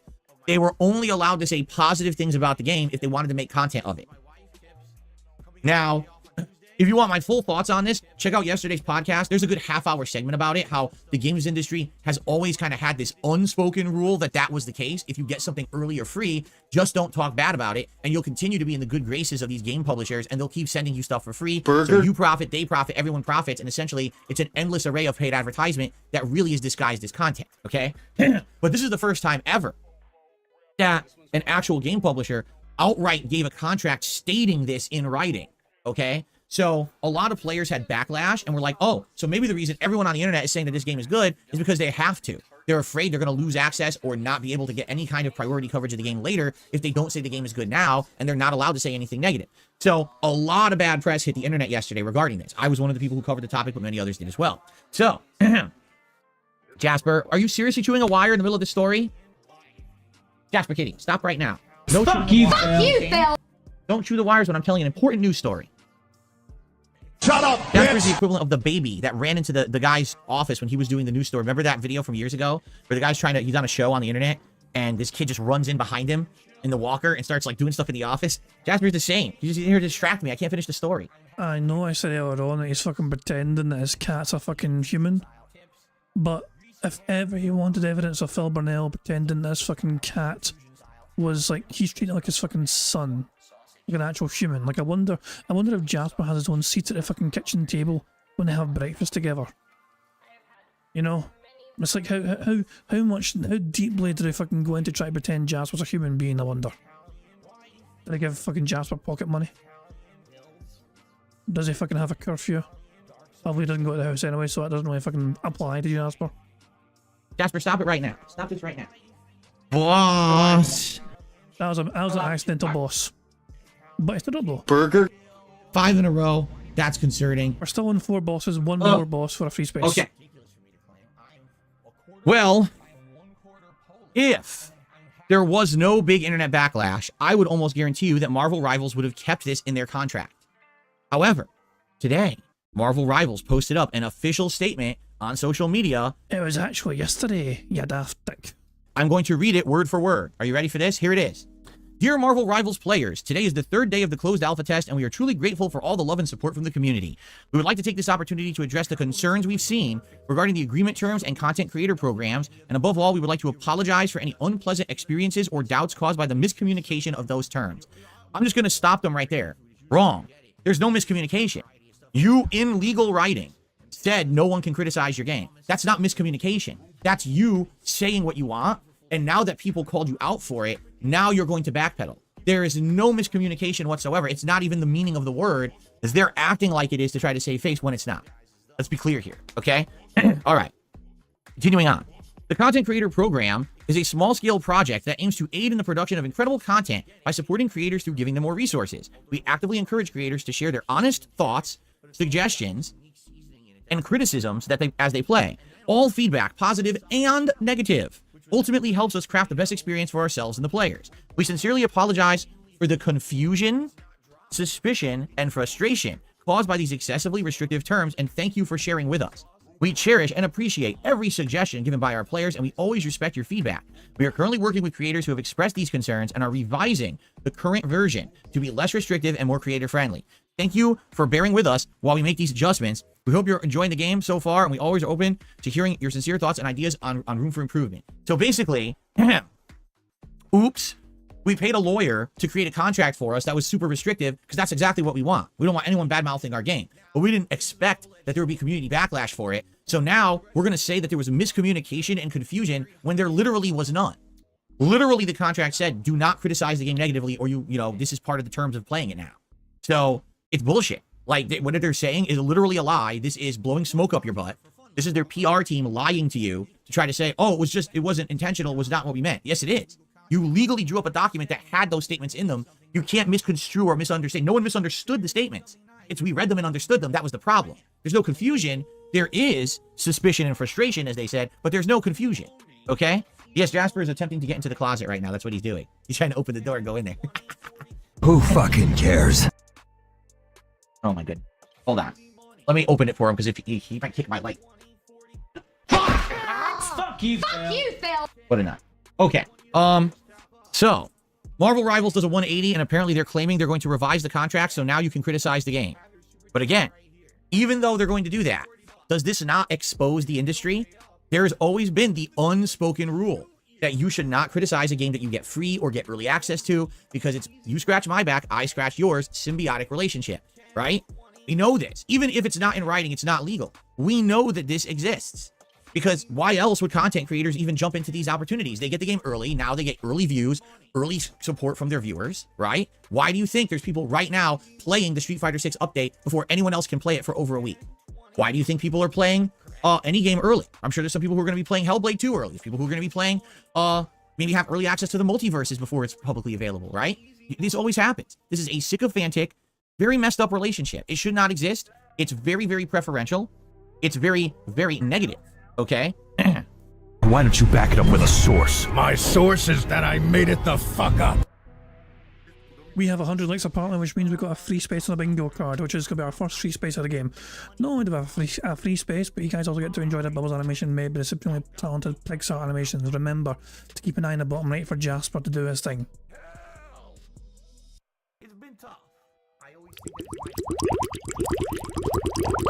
Get him, Jasper. Good carry. So it shouldn't happen. And quite frankly, you know my take on it. You want my full take? Watch yesterday's podcast. But are we shocked that Marvel Rivals did a 180? No.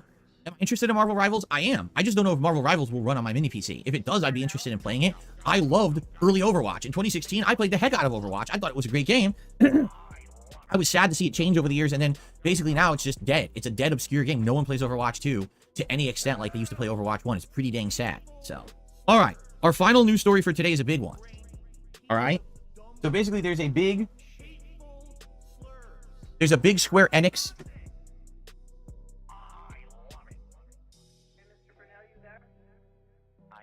What the heck are you doing? Making all that noise. Making all that racket. What was that? Distracted the heck out of me today. You nut. I'm closing the door now. Okay.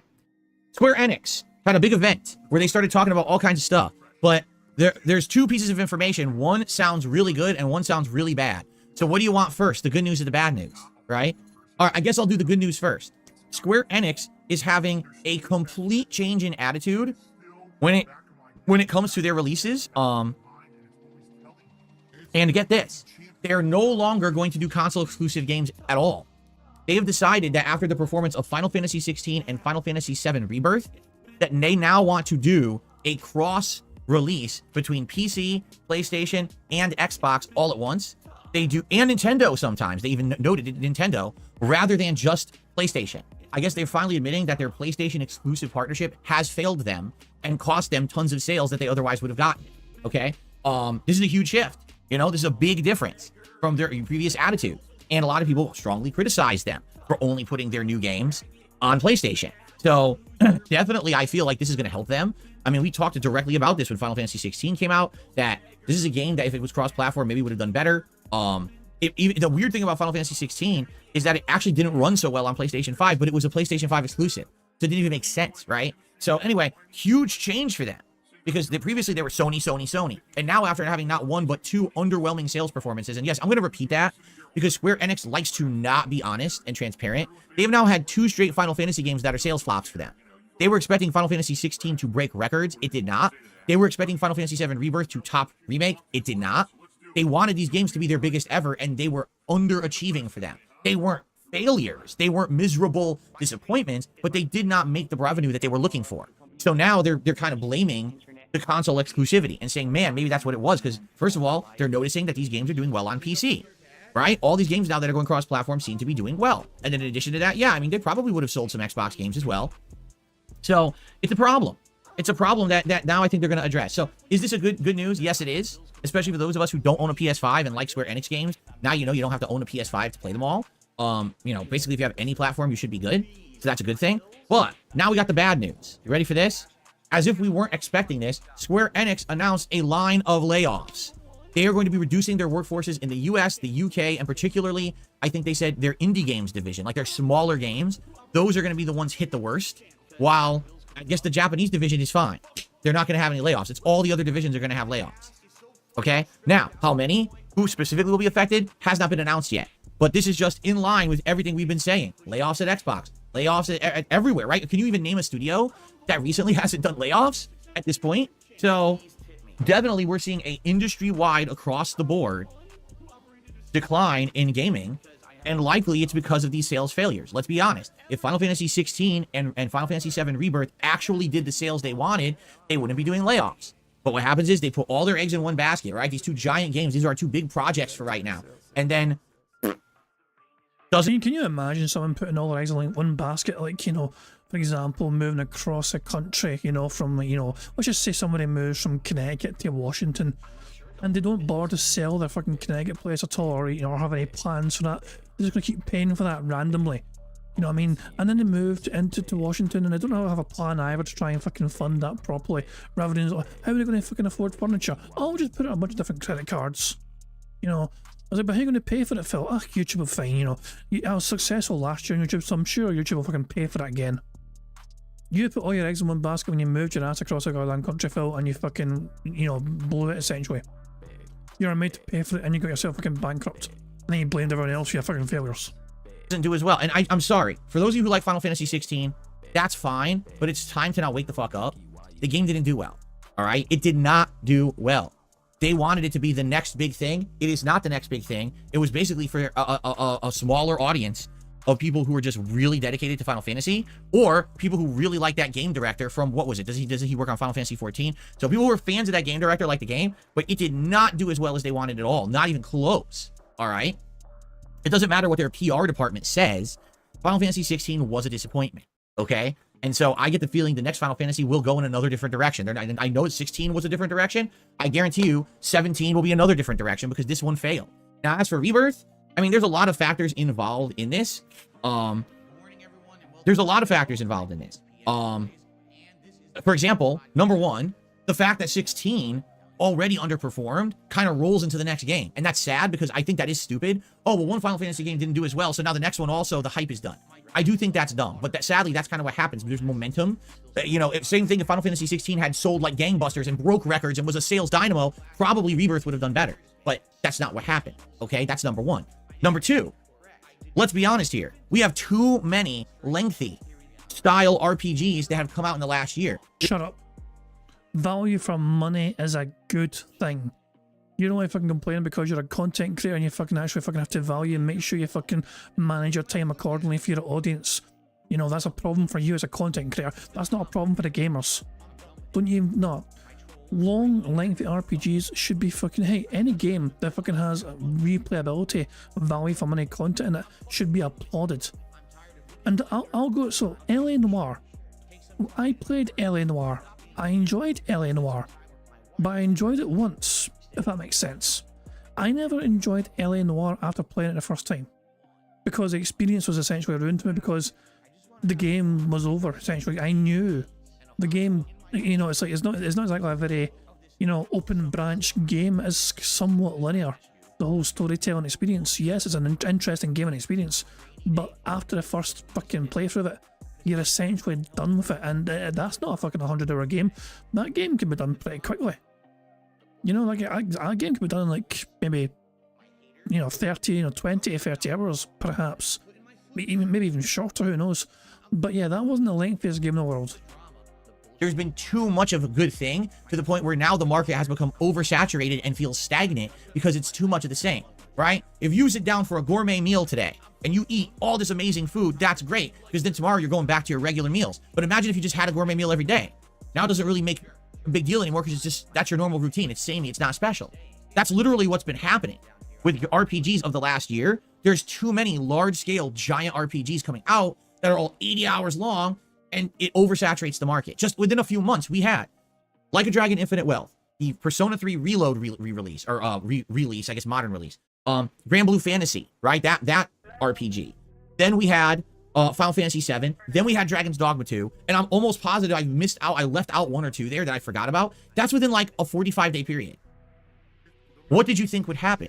Right? Again, I would say this with any other genre, you would agree. If there were 7 FPS games that all released within a month and a half, if there were 7 fighting games that all released within a month and a half, there's no way they would all do well. That is what happened here with Final Fantasy recently. You released amongst an insane amount of samey games, and you cannot have people expect to actually do that well in this climate. Or I say people, you cannot expect every game to do well in this climate, right? You might say, well, some games did. You're right. What games did well? Like a Dragon, Persona 3. Why? Because they came out first. Everyone bought them, everyone was playing them, and then all the other RPGs that came out after were actually on a big decline, right? Now, what's the exception to this? Dragon's Dogma 2. Why? Because there hadn't been a Dragon's Dogma game in over a decade, and people had a lot of faith in Capcom, okay? But what happened with Dragon's Dogma 2? It released, and on release week, it sold like 2.2 million, and since then, it sold 100,000 copies. That's it. So in over a month and a half, 2 months, it sold only 100,000 copies because people bought it because they pre-ordered it and were like, oh, it's another lengthy, insane open world RPG, and no one else bought it. So this is happening in every industry, okay? Excuse me. This is happening for every company is what I meant to say. I'm really screwing up with my words this morning. Every company's having this issue. It's not just Square Enix, it's other companies too. They're seeing this stagnation. This insane amount of lengthy RPGs that are all open world, tons of extra content. They don't work when there's too many of them. You cannot have 12 of the same kind of game come out within 5 months and expect that they're all going to do well. And that's what happened with Square Enix. Now, maybe if Square Enix had cross-platformed these games and had them PC as well, maybe they would have done better. I agree there. I do think, it really kills me because I feel like the era of exclusivity ended and then it came back, which makes no sense. Like, in the 90s, all Square Enix games were exclusive to PlayStation. I remember that. At first, they were Nintendo, but then when Nintendo refused to go to disc CDs, and PlayStation did, they jumped ship from Nintendo consoles to PlayStation, and you couldn't play Square Enix except on PS1 and then 2 for a very long time. And then during the Xbox 360 PS3 era, it kind of felt like those days were over. Remember, those games were cross-platform, like Final Fantasy was cross-platform, and everyone was like, oh, good. Then all of a sudden, they went back to being exclusive again. For what reason exactly? Like, I'm really lost as to what the advantage is to have your game on just one console if you're a third-party developer. I can get it if you're a first-party developer and you're trying to get people to the console, right? But this just, it drives me nutty batty that they thought this was a good strategy. Like, who are they consulting about this actually? To say, gee, is this, you know what I mean? Like, is this a good idea? I just don't feel like it was a good idea at all. I'm kind of at a loss as to who was giving them this advice. Why don't you back it up with a source? My source is that I made it the fuck up. So anyway, want to be sure I have the right leaderboard open. I do. This is obviously good news. If you like Square Enix games and you're not just always on PS5, this is good news. If you just like Square Enix games in general, I still feel like this is good news for the company. It's not that the games they're making are bad. It's just that these are bad business decisions. So hopefully these games will now be cross-platform as they're promising. The bummer is now we got to deal with layoffs again. And now who gets the chop, right? They said it's going to be US, UK, and smaller game divisions. It won't be like their giant ones. And that sucks. You know, I don't want people losing their jobs now, again, because management made bad decisions. I pressed the wrong button. I pressed bubbles again by mistake. I do apologise. Enjoy the bubbles randomly because I pressed the wrong button. Damn it, I pressed the wrong button. Good cat. There you go. But yeah, I was going to say there, fucking bubbles again. Phil does want people to lose their jobs though. He wants like the CEOs and the big successful people that are running these companies. He wants them to fucking be fired. He wants them to go out of business. He wants them to lose their money. Because he's looking on an envy at these fucking successful people who are still going to be rich and still going to be successful despite them having to lay off people in their own companies. It's a shame it has to happen, Phil. But it's like who would take over, like from within that company? Who would take over the mantle? Because most of these, here's a newsflash for you, Phil. If you get rid of all these fucking big prominent people that are running these companies, they're not going to hire from within. Because the people there usually will not have the experience required to manage these companies. You need a certain specific set of skills and experience to fucking do that. And so you can't just fucking... This isn't like fucking working at fucking McDonald's or fucking working at Ford or whatever, where you can work your way to the fucking top from fucking the bottom of the fucking ladder all the way up to the fucking top. Because there's a certain fucking set of skills you need to fucking run these companies. Encoding games and making games, whatever, you know what I mean? That's a very fucking... That's a difficult fucking task to manage, but it's not the same thing as running the entire corporation. And managing every single fucking decision, what every single fucking subsection of each fucking part of the company does. Decisions, right? Isn't it funny that when management make these awful decisions and it costs the company tons of money, who gets the punishment? The line level employee, like they did something wrong. They did nothing wrong. They don't deserve to lose their jobs. The executives do.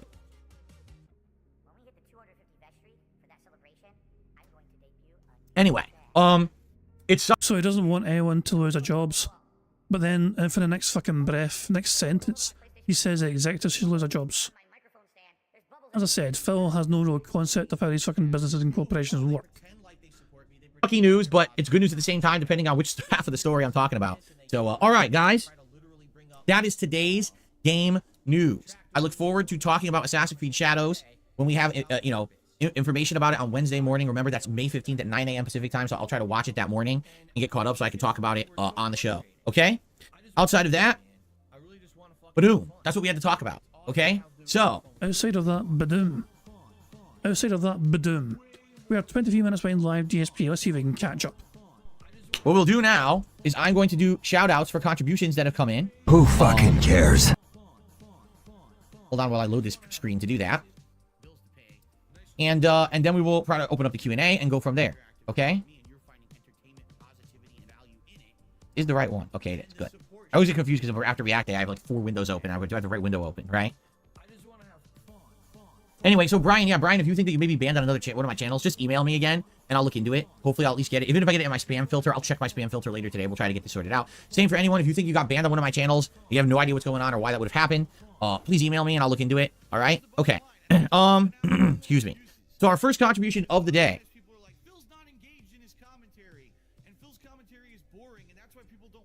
So,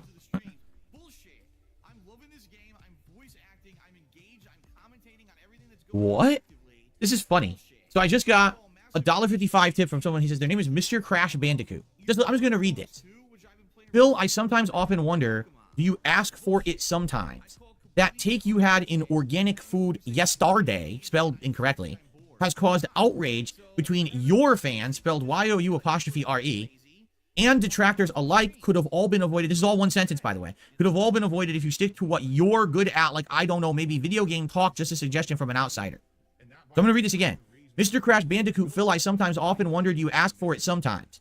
That take you had in organic food yesterday has caused outrage between your fans and detractors alike. Could have all been avoided if you stick to what you're good at. Oh, I don't know, maybe video game talk. Just a suggestion from an outsider.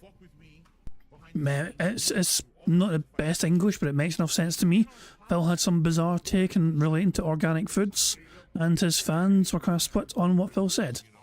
I imagine Phil was pretending to be some sort of authority on what organic food was, without realising what the fuck it, what he was talking about. I imagine that's what happened. To clarify, yesterday on my React show, I watched a video from a doctor discussing GMOs and the difference between GMOs and organic food.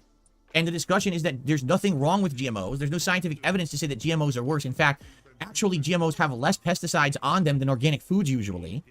Okay? There's no proof that there's increased nutritional value in GMO or non-GMO food at all. They're the same. So it's a myth. Like, literally, the entire video is debunking the myth of GMO hatred and fear that a lot of celebrities and pseudo-scientists on the internet seem to have for no good reason besides maybe personal gain, because probably getting kicked back from those organic companies and stuff like that. For fuck's sake. Hold on. Phil mocks somebody for fucking their, grammar use, not shit. So I feel compelled to do the same. Give me a second here. Give me a second to fucking, let's rewind the clock. Let's rewind Phil's stream. Where's Raw Phil? Where are you, Raw Phil? There you are. Guys, give a wee second here. Right here. Shut up, Phil. You're sucking. Hold on. Let's just rewind your shitey stream to when Phil turned up. Because as soon as Phil turned up and started blethering, he had a typo. And lo and behold, the real Slim Shady. 1 part a day. New part went up live last night and 4 more coming over the week. If you're a member. You can watch the entire stream now archived. Phil's gonna have a go at other people for fucking their grammar use in his fucking chat when he's fucking getting sent contributions and tips. He's gonna mock and belittle. This is a tip message that somebody gave him. This is a tip message that he received. So he was given money from somebody, and he's gonna mock and belittle them for their fucking use in the grammar. And try and fucking ridicule them, try and fucking question their fucking intelligence when he has constant fucking grammatical errors when he's fucking typing in his fucking stream chat and he can't even fucking speak coherently either because he's always fucking bumbling over his fucking words and stumbling over fucking things like he's fucking got some gin in the fucking brain or something. It's honest to God, every time Phil turns up to his fucking stream, I think he's fucking drunk. The way he fucking sort his goddamn fucking speech sometimes. There you fucking go, that's just my fucking interpretation of that. But here's Phil bumbling over and fucking destroying the English language. Meanwhile, he's fucking ridiculing someone on that same show later on for the fucking grammar they used in a fucking tip message. He's a fucking hypocrite. And he's not wanting to fucking talk about fucking someone else's grammatical fucking errors. So, that's all it was. I have no idea what this person is talking about. So, my take has outrage between my fans and detractors alike. First of all, I've heard no outrage because it was a React show, right? It was a set to that show. You're right, my main subject matter is not that kind of content, but when I get those videos submitted, I absolutely will watch and react to them. And I literally just reacted to the facts presented in the video. So what you're saying is, I caused outrage by speaking factually to a video. That is... No. You didn't speak factually, Phil. No. You can question... How do you know the video is factual, Phil? There's a question there. So Phil is assuming this video was a factually based video. Based on what? Did he check out the fucking video's credentials? Did he check out the sources? No. He didn't do anything like that. A member sent in a video, and so he think, oh, this must be fucking true or whatever. Now, I'm not saying the video wasn't true or whatever, but here's Phil. So, and then he's fucking saying that his opinions on that video was factual. He has somehow turned it around to him fucking saying things factually. Watch and react to them. And I literally just reacted to the facts presented in the video. So what you're saying is, I caused outrage by speaking factually to a video. Well, then maybe people who are outraged are fucking stupid. Did you ever think about that? If you're outraged because someone presented scientific facts to you, and you don't agree with the facts, that makes you stupid. You get that, right?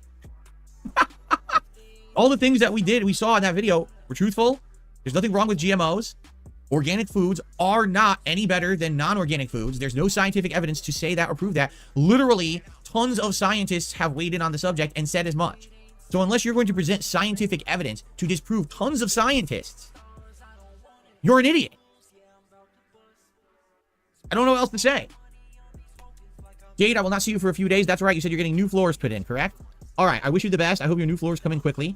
And hopefully I see you back when you can make... I feel evil. I'm not gonna lie, guys. I feel so very evil for having this mental image in my head. But I had a picture of Jade on one side of the room and the computer to fucking watch DSP content on the other side of the room, and he can't get to it because the floor is not there. I feel evil for thinking that, and yet it popped into my mind because I am a mentally ill motherfucker. Make it back as soon as you can, maybe Friday-ish. I know you said you won't be here for a few days. So this is Mr. Crash Bandicoot.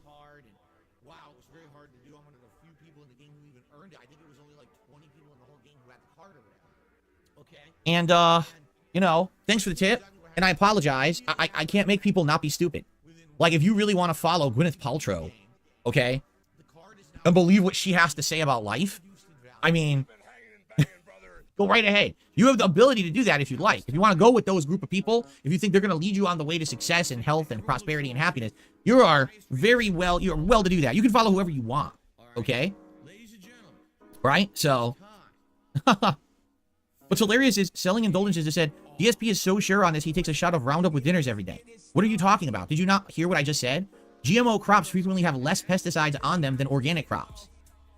Yes, this is true. GMO crops are genetically modified so that bugs will not attack them. So what are you talking about? You're an idiot. Again, you're an idiot. You are literally spreading conspiracy theory stuff when you say shit like that. You're nuts.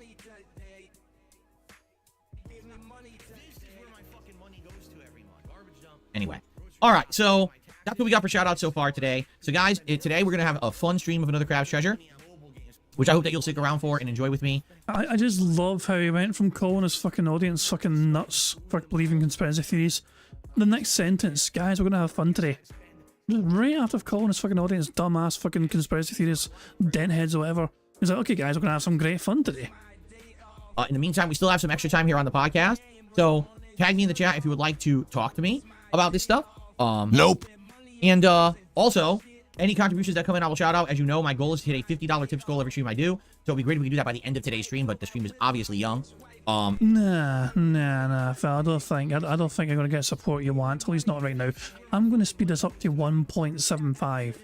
Because now we're getting to the part of the fucking podcast where Phil has nothing to talk about, and he's going to be a lot of dead air in between. And I appreciate any kind of contribution, even if it's attached to a ridiculous message like that one, I'll still give it a shout out. Okay? Okay, we have nothing on the YouTube side of stuff right now. So, you know, anything is appreciated, guys. And by the way, obviously, I'm curious, is everything working? Because YouTube screwed everything up this morning. Naturally. The conspiracy theory is fucking bigger. Guys, I don't know if YouTube's working. YouTube messed up with the fucking website today, and now I'm concerned that super chats aren't working. Can somebody send a test super chat to make sure it's fucking working? Preferably a big one just to make sure it's fucking, you know, it gets through the fucking system okay. What a disgusting fucking bitch. What I'm saying, like they totally screwed everything up with revenue. I hope that things are working. I saw ads were running on videos and stuff this morning, but obviously I couldn't test other things. So hopefully things are working this morning. David H says Square Enix is the new president. The reason for on all consoles is because sales in Japan have dropped. Square wants games on Switch. It's the most popular console in Japan. There you go. We don't have time for suggestion box. We have literally 15 minutes left in the show. I don't have time to answer suggestion box questions. Sorry. We had too much news today.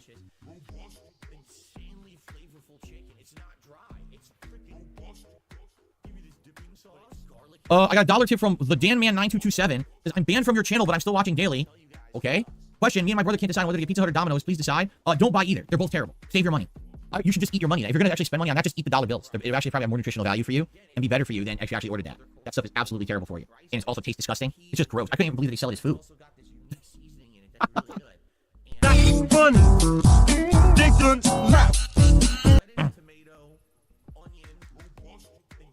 Okay then.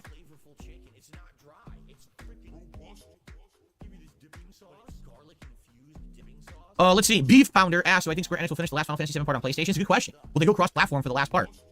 That'd be kind of silly because the first two parts wouldn't be cross-platform, but maybe they will. I don't know. Joel Off, we had a whole segment about that. That was part of the new show. Okay.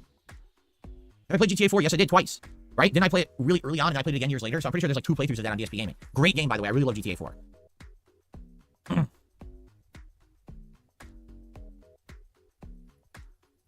want to know about the kitty game I played on Friday? I did a mini review of it on Saturday's Level 1 podcast, so check out that podcast.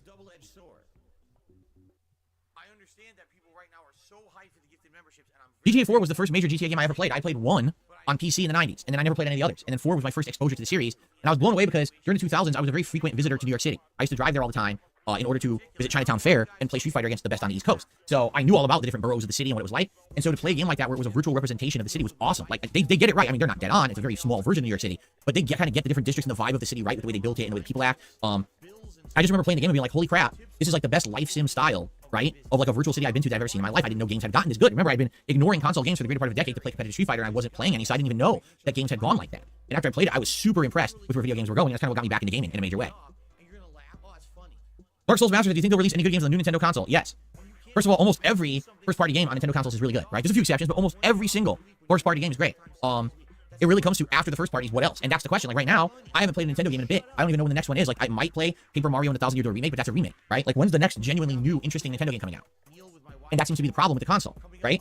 There's a lot of ports that are kind of not as good as all the games are on other consoles. So why would you get them on there if you have other platforms? But I would guarantee you that all the first-party games will be good. And I bet you the new Nintendo console will have a new Mario, like the next Mario Odyssey style game, and probably a new Mario Kart. Those are the two that we haven't had. All we had this entire generation of Switch was a remake of the Wii U version of Kart. So we want a new Mario Kart at this point, right? And we haven't had a new Mario since Odyssey in the 3D realm. So I think those are going to be the two like launch games. I'm predicting those will probably be launch window games. So there you go. Oh, excuse me.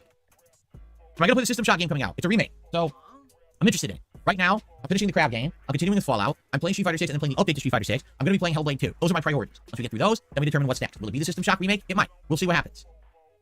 Will I be returning to Multiverses? Probably. I'll at least give it a shot. I'm interested to see, what they've done with it in the last year and a half since it's been out. But I'll be honest, I don't know if it's going to catch on with my audience. It really didn't when I played it, in the summer of 2022. Like, I liked it a lot and I wanted to keep playing it, and my audience was like, nah, we're bored of it. So I don't know if it's going to retain interest at all. I guess we'll see. Do I have faith that Assassin's Creed Shadow will be better than Ghost of Tsushima? I have no idea. I'll watch the trailer just like all of you and talk about it and go from there. I don't know anything about it actually besides it's just set in Japan. Will I ever change the name of the podcast? Why would I change the name of the podcast, Drew? Well, what's wrong with the Level 1 podcast? Don't you like that name? I think it's a great name. It's become synonymous with me and my content. It's a great, catchy name. Everyone knows it. What's wrong with that name? Exactly. I'm at a loss. Why do I need to rebrand? Exactly. When will we be level 2 to 672? Why do we ever need to be level 2? Is that not the point that I've been making all along? That there's different levels of success that you can have in life, and those people out there that have insane amounts of views, insane amounts of popularity, insane amounts of money, they can be up there where they are. I don't care. I'm happy being down here, normal person on level 1 like you. I don't need to be some sky-high fucking celebrity to be happy and successful in my life. Right now, I'm happy. So why would I need to pass level 1 when level 1 is great? Right? Not everyone in life is obsessed with becoming viral or growing to be celebrity status or, normal people don't need that at all. Normal people are happy to just exist and have some positivity and share that positivity with others and have a good life for themselves. I don't need ginormous viral success. I never wanted it. When I started on YouTube in 2008, it was a hobby and I never thought it would ever blow up. When I started to become popular, I was like, all right, I'm happy where I am. I'm not going to change and sell out and become this fake person, which is what everyone wants me to be. If you never wanted massive viral popularity and success, then why the hell are you obsessed on watching your fucking views on your Fallout Part 1 video? I mean, you keep checking the fucking views every day. I assume, although you're probably more interested in the potential ad revenue you can get from that rather than the success of that video. Oh my dog! What's up? Oh, Barrett Wells, great minds think alike. Thank you, Barrett Wells, for Super Chat says, and yet he brought up the Fallout 4 Part 1 playthrough this morning. Yeah, we're thinking on the exact same fucking wavelengths. But yeah, I fucking beat you to the punch. But cheers to the Super Chat. I mean, you're right though, exactly. You're spot on, mate. He brought up there already this morning, the fucking views and the fucking 32,000 views and claiming residual views and all that shit. He's obsessed with money. Phil Burnell is absolutely obsessed with fucking money. And he's fucking obsessed as well with the fucking popularity of people that fucking do what he does, but they do it better, they do it more successfully, they can make a living off of it, they can live comfortably for it, they've got fuck you money cause of it. Whereas Phil has to fucking beg his dent heads day after fucking day for fucking handouts and contributions just so he can fucking pay his next fucking set of bills and fucking splurge on WWE champions again. In order to get the bag and make money and whatever. I'm just going to be myself, be true to myself, and see what happens. And now here we are, some almost 16 years later, and I am where I am, and I'm still able to do this for a living, and I'm still happy, and I have a great family, and I have a great hangout session with you guys every day. And I have no problems with that whatsoever. So why do I need to be above level 1, right? Remember? That's what Keemstar said. That's where the name came from. That I'm forever stuck on level 1. I like level 1. A lot of people like level 1. We don't all have to be big egomaniacs, trying to be the absolute best person on earth. We're not all at cutthroat competition with each other. Some of us are just happy to be good people and share those great positive experiences with others and just say, leave me alone. But that's just what people don't get who are egomaniacs. They just think, I've got to be the best, I've got to be the best, better than everyone, you know? So there you go. Confidence is not a bad trait, Phil. Having some fucking pride in the work you fucking do and trying to fucking deliver a good fucking product to your audience is not a negative fucking trait. Phil's fucking acting like, oh, if you're fucking, you know, you want to try and fucking act ambitious or act fucking like you want to fucking do something good, it's a bad fucking thing. Phil, you did the absolute bare minimum and fucking coast on by and fucking pretend it's you being fucking raw and genuine and fucking authentic, when in reality it's just you fucking doing absolutely fuck all because you can't be arsed to fucking put the effort in, you can't be arsed to fucking try, you can't be arsed to fucking invest in your fucking craft, because that's what the fucking audience are for. They're meant to fucking invest for you. They're meant to fucking get you the fucking webcams. They're meant to fucking get you the capture fucking devices. Oh my dog, what's up? Thank you very much for D-Dog. First for D-Dog for a super chat who says beating DSP tips by 1 cent. Oh, well, there we go. I mean, well, I was sent. Technically, I'm beating them more than that. I think. I don't know. But yeah, pounds. Remember, pounds is worth more than US dollars. I might be beating them by a bit more than that, I don't know. But it's not a competition though, you know what I mean? There's no fucking contest or anything. You get what I'm saying though? Phil doesn't bother to update or invest in his business. That's what the audience are fucking meant to do for him. The LED lights behind him, the fucking webcam, the capture device, the fucking console, the fucking Xbox console, the laptop he uses to monitor his fucking chat. These are all gifted to him apparently by fans. Because Phil didn't want to invest in his business. Now remember the fucking co-op shit? Oh, I'll do co-op with Cat. But are you going to get a second megaphone for Cat? And Phil's like, fuck no. Why the hell would Cat invest in a fucking why the hell would Phil invest in a second megaphone for his business? Because he plans to fucking have that big beefy boot on his fucking content sometimes. No, they're going to share the microphone. Even though it has some logistical fucking problems because you know, it's an omnidirectional fucking microphone that can only pick up sounds from one specific source. It cannot fucking just pick up sounds from all around the microphone, like some are built to do. Oh, hell. Bottom line is, Phil is where he is, not because he chose to be there, but because of his lack of effort to go anywhere else. Dog, what's up?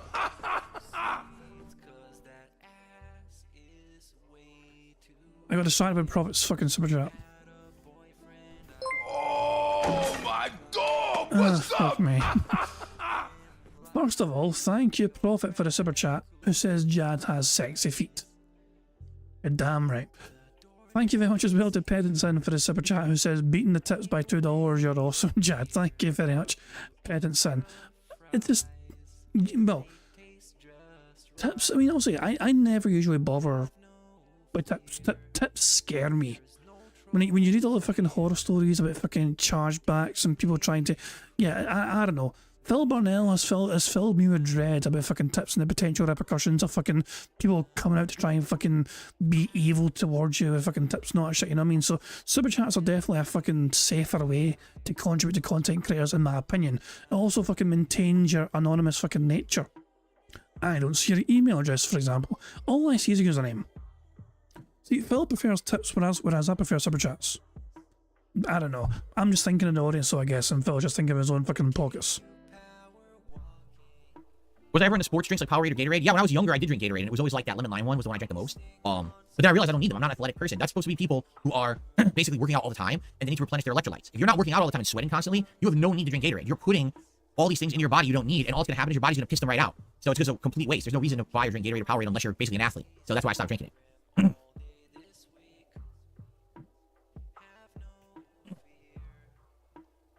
I literally just explained that, Max Material. You didn't hear it? So, a year or two ago, Keemstar was insulting me publicly on his oh god. Did somebody ask Phil to explain level 1? I think somebody asked Phil to explain where level 1 came from. I wonder if Keemstar's going to hear about this, and I wonder if Keemstar will respond. How is Phil going to retcon this? Because remember, it all started when Phil... Oh my dog, what's up? Thank you very much to Warren for a super chat. It says, yeah, but you're not an arsehole like Phil. I mean, I'm an arsehole. I will hold my hands up and say I'm an arsehole. But I am nothing like Phil Burnell, and I would not want to meet anyone else on the planet like Phil Burnell. Phil Burnell's one of a kind. Thank fuck for that. Can you imagine anyone else fucking remotely, as you know, remotely similar to this fucking awful pig roach existing on this fucking planet? No fucking thank you. But oh, I lost my fucking train of thought. What was Phil saying? Oh yeah, Keemstar. So the whole fucking Keemstar level 1 crap, it all began when Phil was playing one of his fucking dumbass Yakuza games or whatever, you know what I mean, and somebody asked him about Keemstar. I think Keemstar announced that he was fucking retiring essentially. And somebody in his chat asked him about it. And Phil said a couple of derogatory things about Keemstar. And so Keemstar was sent that clip, and he responded in kind on Twitter. Then Phil cried and whined and bitched about Phil, you know, Keemstar punching down on him. Never mind the fact that Phil Burnell punches down on fucking detractors on a regular fucking basis because he's technically the bigger content creator. It's fine for fucking Phil Burnell, 200,000 plus subscribers, to punch down on detractors, but it's not fine for Keemstar to fucking punch down on Phil Burnell. Make of that what you fucking will. But that's what, yeah, so that's how all fuckers tend to be. They went back and forth over Twitter or whatever, and Phil on his fucking shitey YouTube, and yeah, basically, Keemstar just basically said, you're still in level 1. And so Phil says, that's like fucking, I'm going to steal that username, and I'm going to use that to brand my fucking podcast of it. I literally just explained that, Max Material. You didn't hear it? So, a year or two ago, Keemstar was insulting me publicly on his Twitter account. He has a big rant video about me, right? And in it, he said that DSP will always be stuck on level 1. You know, everyone else surpassed him. He's a loser because he's stuck on level 1. Which I responded, what's wrong with level 1? It's a nice place to be. To have a small, dedicated following of people who like who I am and what I do, to be able to do my own thing and not have to abide by anyone else's rules or answer to anyone else because I don't have sponsors or partners or have to worry about, oh, I'll piss someone off and lose a big revenue stream or something like that, right? And the fact that I can have this positive, intimate relationships with you guys every day, we can talk like this, right? If I were bigger, we wouldn't be able to... Did he just call his relationship with his audience intimate? I mean, if you fucking call intimate fucking, you know, reaching around into their fucking back pockets and taking the last fucking dollar, yes, I guess technically it's an intimate fucking relationship when you're fucking fleecing them for every fucking penny they've got in their fucking bodies so you can fucking use it to fund your ridiculous WWE Champions addiction. Holy fuck, man. And he's happy and proud of having... I wonder how intimate his relationship is with Derek. I'm kind of curious to see exactly how intimate that particular relationship has gotten over the years. There is a lot of history there. Derek was watching Phil ever since he was, what, 15? Something like 14 or 15, I believe he was. So yeah, if it really got super intimate, then I guess you could argue that Phil was grooming that Otto Derek until he was prime and ready to be picked. Able to do that, and the fact that I've been running for 16 years, and I'm still able to make a living, right? But that's why some people just don't understand that. They think, well, that's failure. That's failure? Why exactly is that failure? Explain. Oh, you could have been way bigger. If you had ridden the trends and did all the viral things, the thumbnails, the clickbait titles, the drama content, and all of that, you would have been much bigger. I don't care. I don't want to be bigger. I really have no intention of being bigger. I like where I am. I like who I am. I like that I never... Oh, for God's sake. This is painful. Oh, my dog. What's up? Thank you very much to Cal Denson for the super chat, who says, speaking of intimacy, where is Derish? He's on holiday, I believe, still. I think he'll be home soon. But I believe he's got a couple of different places to go and all that shit, you know, and places to visit or whatever. I think Singapore was mentioned. I can't quite mind, but he was going to various different countries in the Middle East. Or not the Middle East, but the Far East, sorry. And yeah, I do believe that one of those countries may have been like Singapore. Also, Spamrag wants a thumbnail of this, a screenshot of this. I'm tempted to try and move it by a frame to try and get a better hand because it's a bit blurry.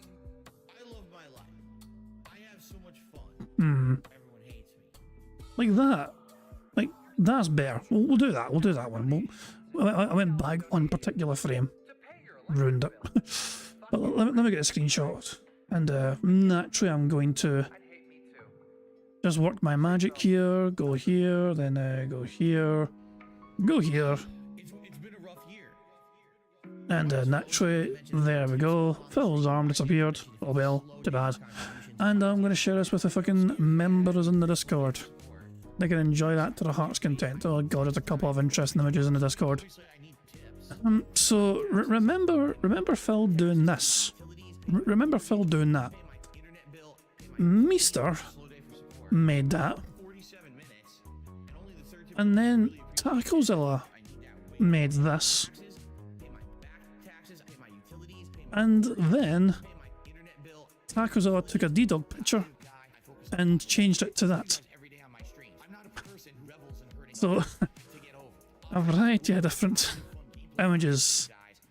So D-Dog shared a picture where it fucking said something different, and so Takozawa rebranded the words. So there's Phil's fucking fans right there. But yeah, this is Mister's creation with a spoon. There's a Takozawa. There's a Popeye the Sailor Man. These are Phil's fans getting their fucking loyalty tattoos.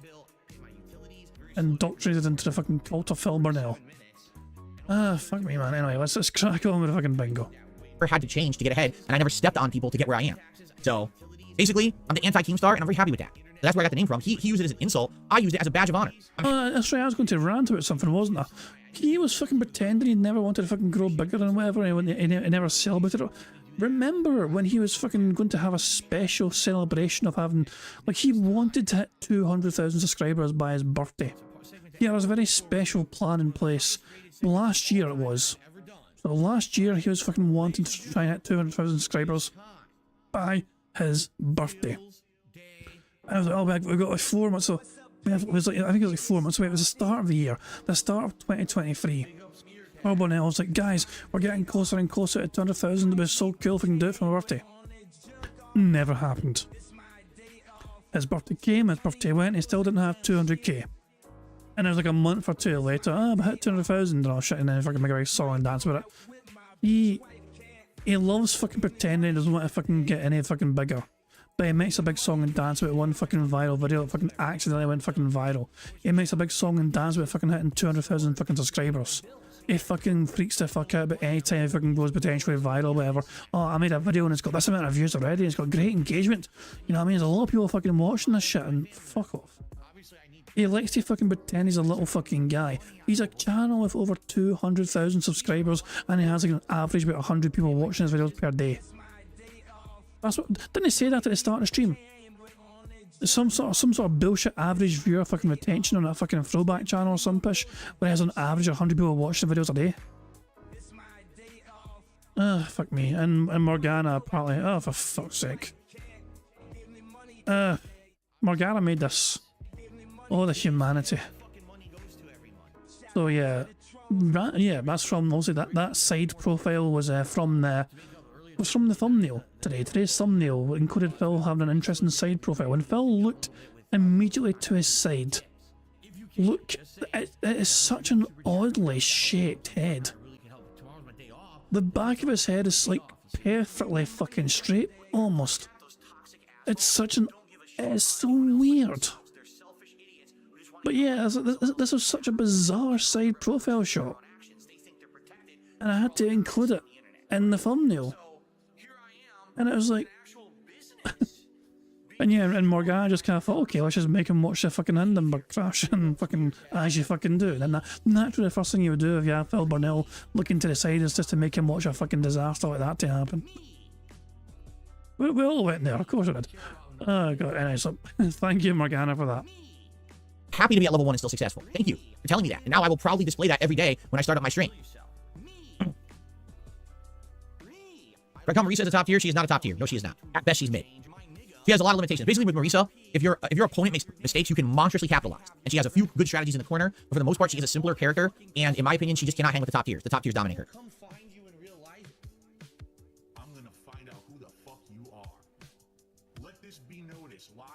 What's up, Game Boy? How are you today? Welcome to the stream.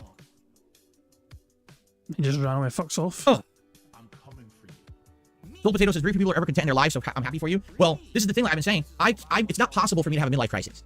It's literally not possible. I'm 42 years old. Oh my god. I'm going to explain this again. Phil already had his midlife crisis when he hooked up with a fucking teenage fan. You know, while he was in his fucking late 20s. And pretending he was fucking probably the best overall gamer in the country.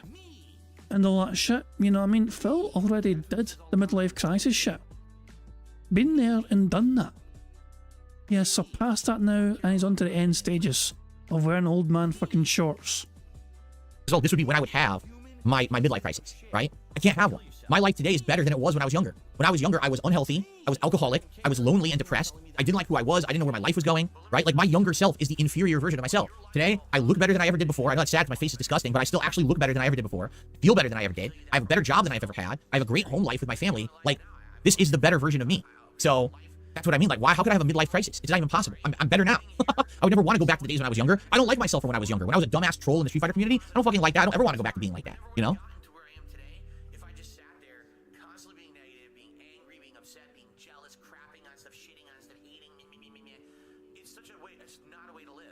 I don't know about Akuma. I haven't played with him yet. I don't have opinions on characters until I actually play with them, because then I can give you an educated opinion as opposed to just completely worthless speculation, which is what a lot of people do on the internet. Oh, as soon as Akuma was released, here comes 700 react trailers. Here comes opinion videos. You didn't fucking play the character yet, stupid. You don't know anything about it. You gotta play it first, then you can have an opinion. It's just fluff content. I don't make fluff content.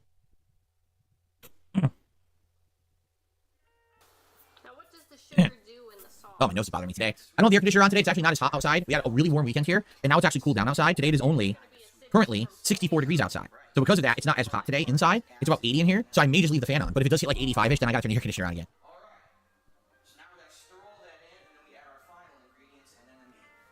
Do I miss having infinite time to play video games? No. I much rather like having a balance. I like the fact that I have a life outside of being in this office playing games, and I have more interesting things to do than just being here playing games all day. I like playing games. I like hanging out with you guys, but I need that separation. I need that life and work separation, you understand? Without it, it would be too much of the same thing, and I would basically be like completely overdone with this too much, and I get tired, you know? I would get burnt out. I'm glad that I have that separation. JDS, I already told you. I guess you missed it. I know you're not gonna be around for a few days. I know you're getting your floors fixed or whatever. I wish you the best, and I'll see you when you come back. Like you said, probably like Friday, right? So cool. I'll see you then, man. But once again, I hope that everything is working. The reason I say that is we have 0 contributions on the YouTube side today. Not a single super chat, not a single membership, not even a membership notification. But I hope that things are working. Like I said, YouTube was broken this morning. I do hope that everything's, you know, fine. I can't tell. It's a rarity when nothing happens on the podcast. That's why I'm a little nervous of the way they broke it or something. I hope they didn't. But Phil, you received 2 tips on the podcast. Nothing did not happen on your podcast. You were given support. I mean, it's kind of fucking cringe as all hell that I have a far smaller channel than you do, as well as less viewers than you do, I think, as well, and yet my support was better. But then again, I've got a better community than yours. My community is a lot better than fucking your deadheads. I really hope they fucking didn't. I saw this morning, like I said, I tried to open one of my videos in another browser and an ad did play, and I was like, okay, so it must be working. I'm pretty certain. So there have been some bingo streams where nothing's happened at all in terms of, like, you know, contributions, which is fine, you know what I mean, because it happens sometimes. I have never interrupted bingo and stopped bingo to go, guys, are the contributions working? Like, I don't know if I can continue fucking playing bingo. I need to fucking make sure the contributions are working. That never has ever happened in the history of fucking me doing bingo. Never have I fucking gone, oh wait, hold on guys, YouTube might be fucking broken because I've not fucking received a contribution in the last fucking 20 minutes. Never happened ever. But Phil Burnell will fucking bring his goddamn podcast to a fucking standstill and fucking I'll tell his audience outright, guys, are you sure you haven't got money for me? Are you perfectly fucking sure you don't want to fucking give me money right now for boring the ever-living shit out of you for another fucking 10 minutes before I begin gameplay?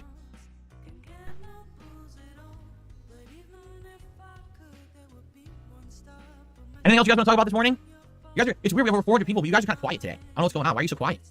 Probably because half of them are fucking banned. Usually on a stream like today, we have a lot of people talking, and today's it's like really slow. Would I ever buy a boat? No. That's probably one of the last things on my mind for any investment. Mr. iGamer popped their 7-month membership notification, so at least that worked. Thank you, Mr. iGamer. There's evidence, Phil. There's proof for you that YouTube side contributions are working. Because they popped a member message. The stream is saved, your channel is saved, things do work after all. Do spiders in video games scare me? No, I'm not afraid of bugs to that extent. Maybe a jump scare, but that's about it. I don't have like a phobia, I don't have arachnophobia. Fun fact, Phil originally thought arachnophobia was a fear of the country Iraq. Is Jasper the first pet I've ever had? No, when I was younger I had many pets. 2 rabbits, hamsters, did I have anything else? Oh, I had hamsters twice. I had 2 rabbits when I was young, and hamsters when I was young, and I had hamsters again when I first... That was a joke, by the way. As far as I'm aware, Phil has never acknowledged fearing the country of Iraq. That was just a bad joke from me. I do apologise. I couldn't help it. Phil Burnell is the type of person to take things very literally, so I would actually believe it if Phil told us all at one point, oh, I thought it was this or whatever. It's something I can believe him fucking saying, put it that way. As far as I'm aware, Phil's never said that. It'd be fucking funny if he did say it though. First moved out here 10 years ago. The Jasper is just my latest pet. We get big spiders here. We can get big spiders. When I first moved in, there actually were quite a few big spiders. But now that we have Jasper, they never get that big because Jasper takes care of them when they're little. He loves to hunt spiders. Exactly. Hey, it's DSP. Well, considering it's a rainy day fund, Phil Burnell did admit to his audience that he believed a rainy day fund was a fucking fund of money to use when it was raining. Like, Phil genuinely thought a rainy day fund was meant to be money you would spend when it's raining. Which explains why I moved to fucking Seattle, one of the wettest places in America. But there you go. Like, he genuinely, honestly, he actually thought rainy day fund was about just spending money when it's raining, not to have a fucking certain amount of money saved up for when things go wrong. KMF, thank you 4 months as a supporter. It says woohoo. The party horn. Thank you, KMF. I appreciate that. So it's unclear when some people are going to hit their 3 years as a member. In fact, I'll check again right now because the 3-year anniversary should be really, really close for some people. Let me take a look here. If I go to the membership tab on the page, right here, and I go to member activity, see your members, and I click on total time as a member. We're still at 35 months. I don't know what the exact date will be that people will hit 36, but everyone right now is at 35 months, and there's a lot. Wow, there's a lot of people at 35 months. In fact, who fucking probably about cares? 30 to 40 people who are on 35 months, and there's quite a few also on 34 months. So it looks like within the next few weeks to month, we should finally have some people hitting their diamond crowns. Oh, and by the way, we also have a new crown that was created. I don't know if I uploaded it though. There'll be a new crown for 4-year members, and this one is going to be an emerald crown, emerald green, which is going to be really cool. It'll stand out in the chat, but that's without waiting another year for that. Peter Littleton, thank you for 2 months as a member. No, I did not get to see the Aurora Borealis. And Jordan, with a super chat, says, is the crab game coming soon? Yes, it is. In fact, we're about to adjourn our show in just a minute here. And when we do, the crab game is coming. Yes, it is. Indeed. Thank you, Jordan. So, okay, everything's working. We got our test now, and everything seems to be working, so thank you guys for the testing. All right, I think it's time to wrap up the show. I want to say thank you to everyone who chilled with me and enjoyed the news and everything. Thanks for a great podcast. Tomorrow, I'm sure I'll be telling you all about how the crab game went, as well as if Helldivers 2 worked. Coming back. You know, I don't know if it's going to work. We have to find out. But I'm very curious to see. And thank you all for a great show. See you tomorrow morning. All right, let's get set up. I do have to use the bathroom, though, guys. It is hitting me right now, actually, that I have to go. And I'm like, oh, boy. Nature calls, but this is good because if I do this now, then I won't have to go after. Turn on the console here.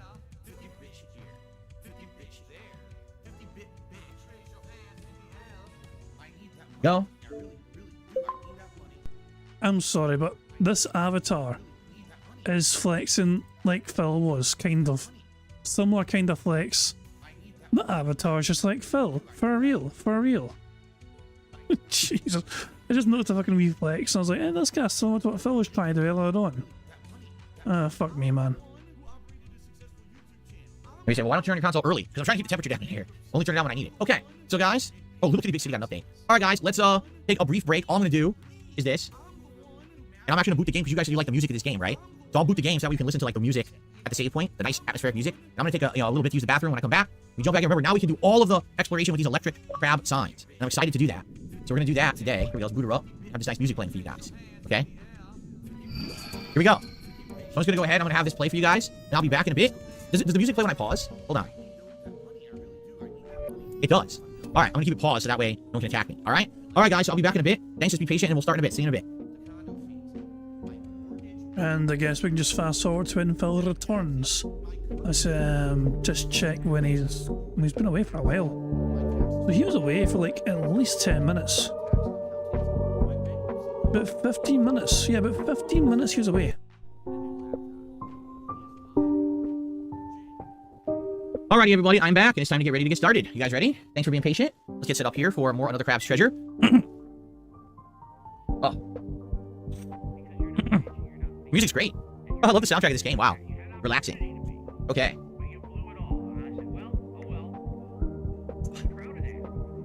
Okay, are we ready to start? Nope. Okay, here we go. Let's begin. Hello, everyone. Welcome back to Damn it, he is now recording for this fucking shitey YouTube gameplay content. Are we seriously 2 away from a full house? Again, we're so close yet so far. Burger. 5 in a row. That's concerning. That is so goddamn annoying. It started off so well as well. We were getting tons ticked off so quickly. No politics talk today. Phil did not say allowed to explain. At least as far as I'm aware. I don't think I said I would argue as well, but yeah. So close to a full house yet so far. It's so annoying. By the way, guys, I've still not heard anything yet from our previous bingo winner, Nerdfather. And I have the idea. I'm thinking of rolling over, if he doesn't claim, if we don't see any sign of them within the next week or so, then I'm thinking of just rolling over the bingo prize fund to being coded for this month. Particularly because as well, it's been a very boring month for DSP and he's not fucking saying a lot of things that are usually on the bingo cards, which means it has been it's a smaller prize fund as of right now. Also between now and the end of the month, we still might get a few more bingos between now and then. But yeah, I'm thinking if we don't hear from Nerdfather, we'll just roll over the bingo prize fund from last month.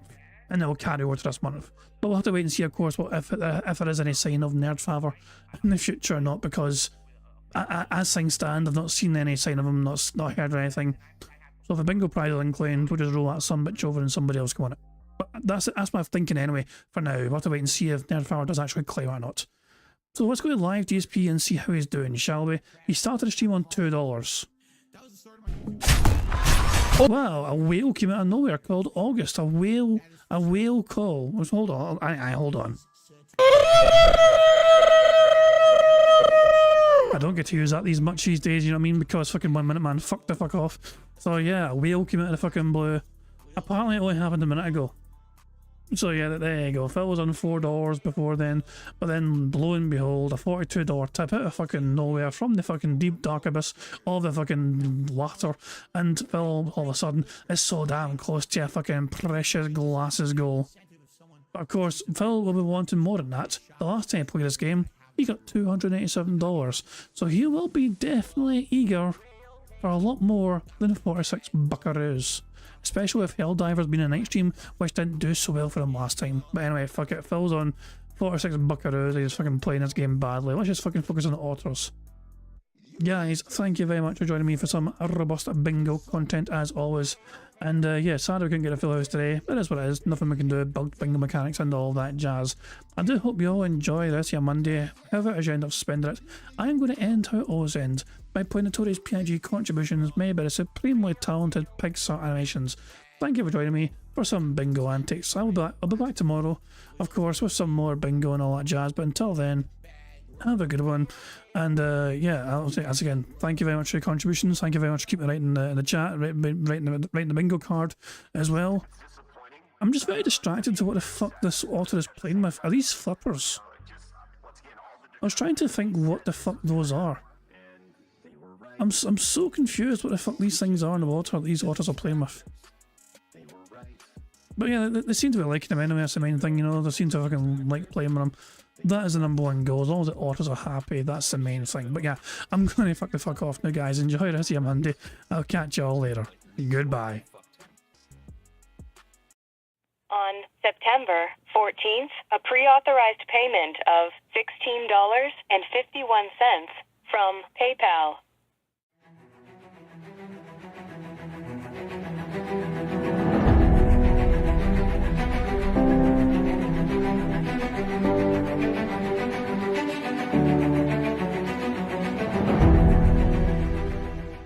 All right, Luna Mills has tipped me $1.30.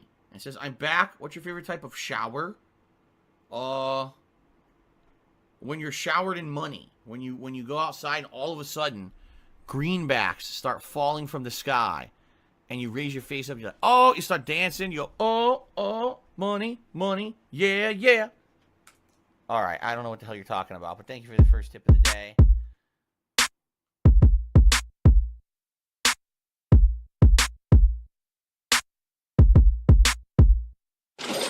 Money, money, yeah, yeah. Money, money, oh, money, money, yeah, yeah. Money, money, money, money, yeah, yeah. Money, money, oh, money, money, yeah, yeah. These contributions are mandatory. Money, money, yeah, yeah. Money, money, oh, money, money, yeah, yeah. Money, money.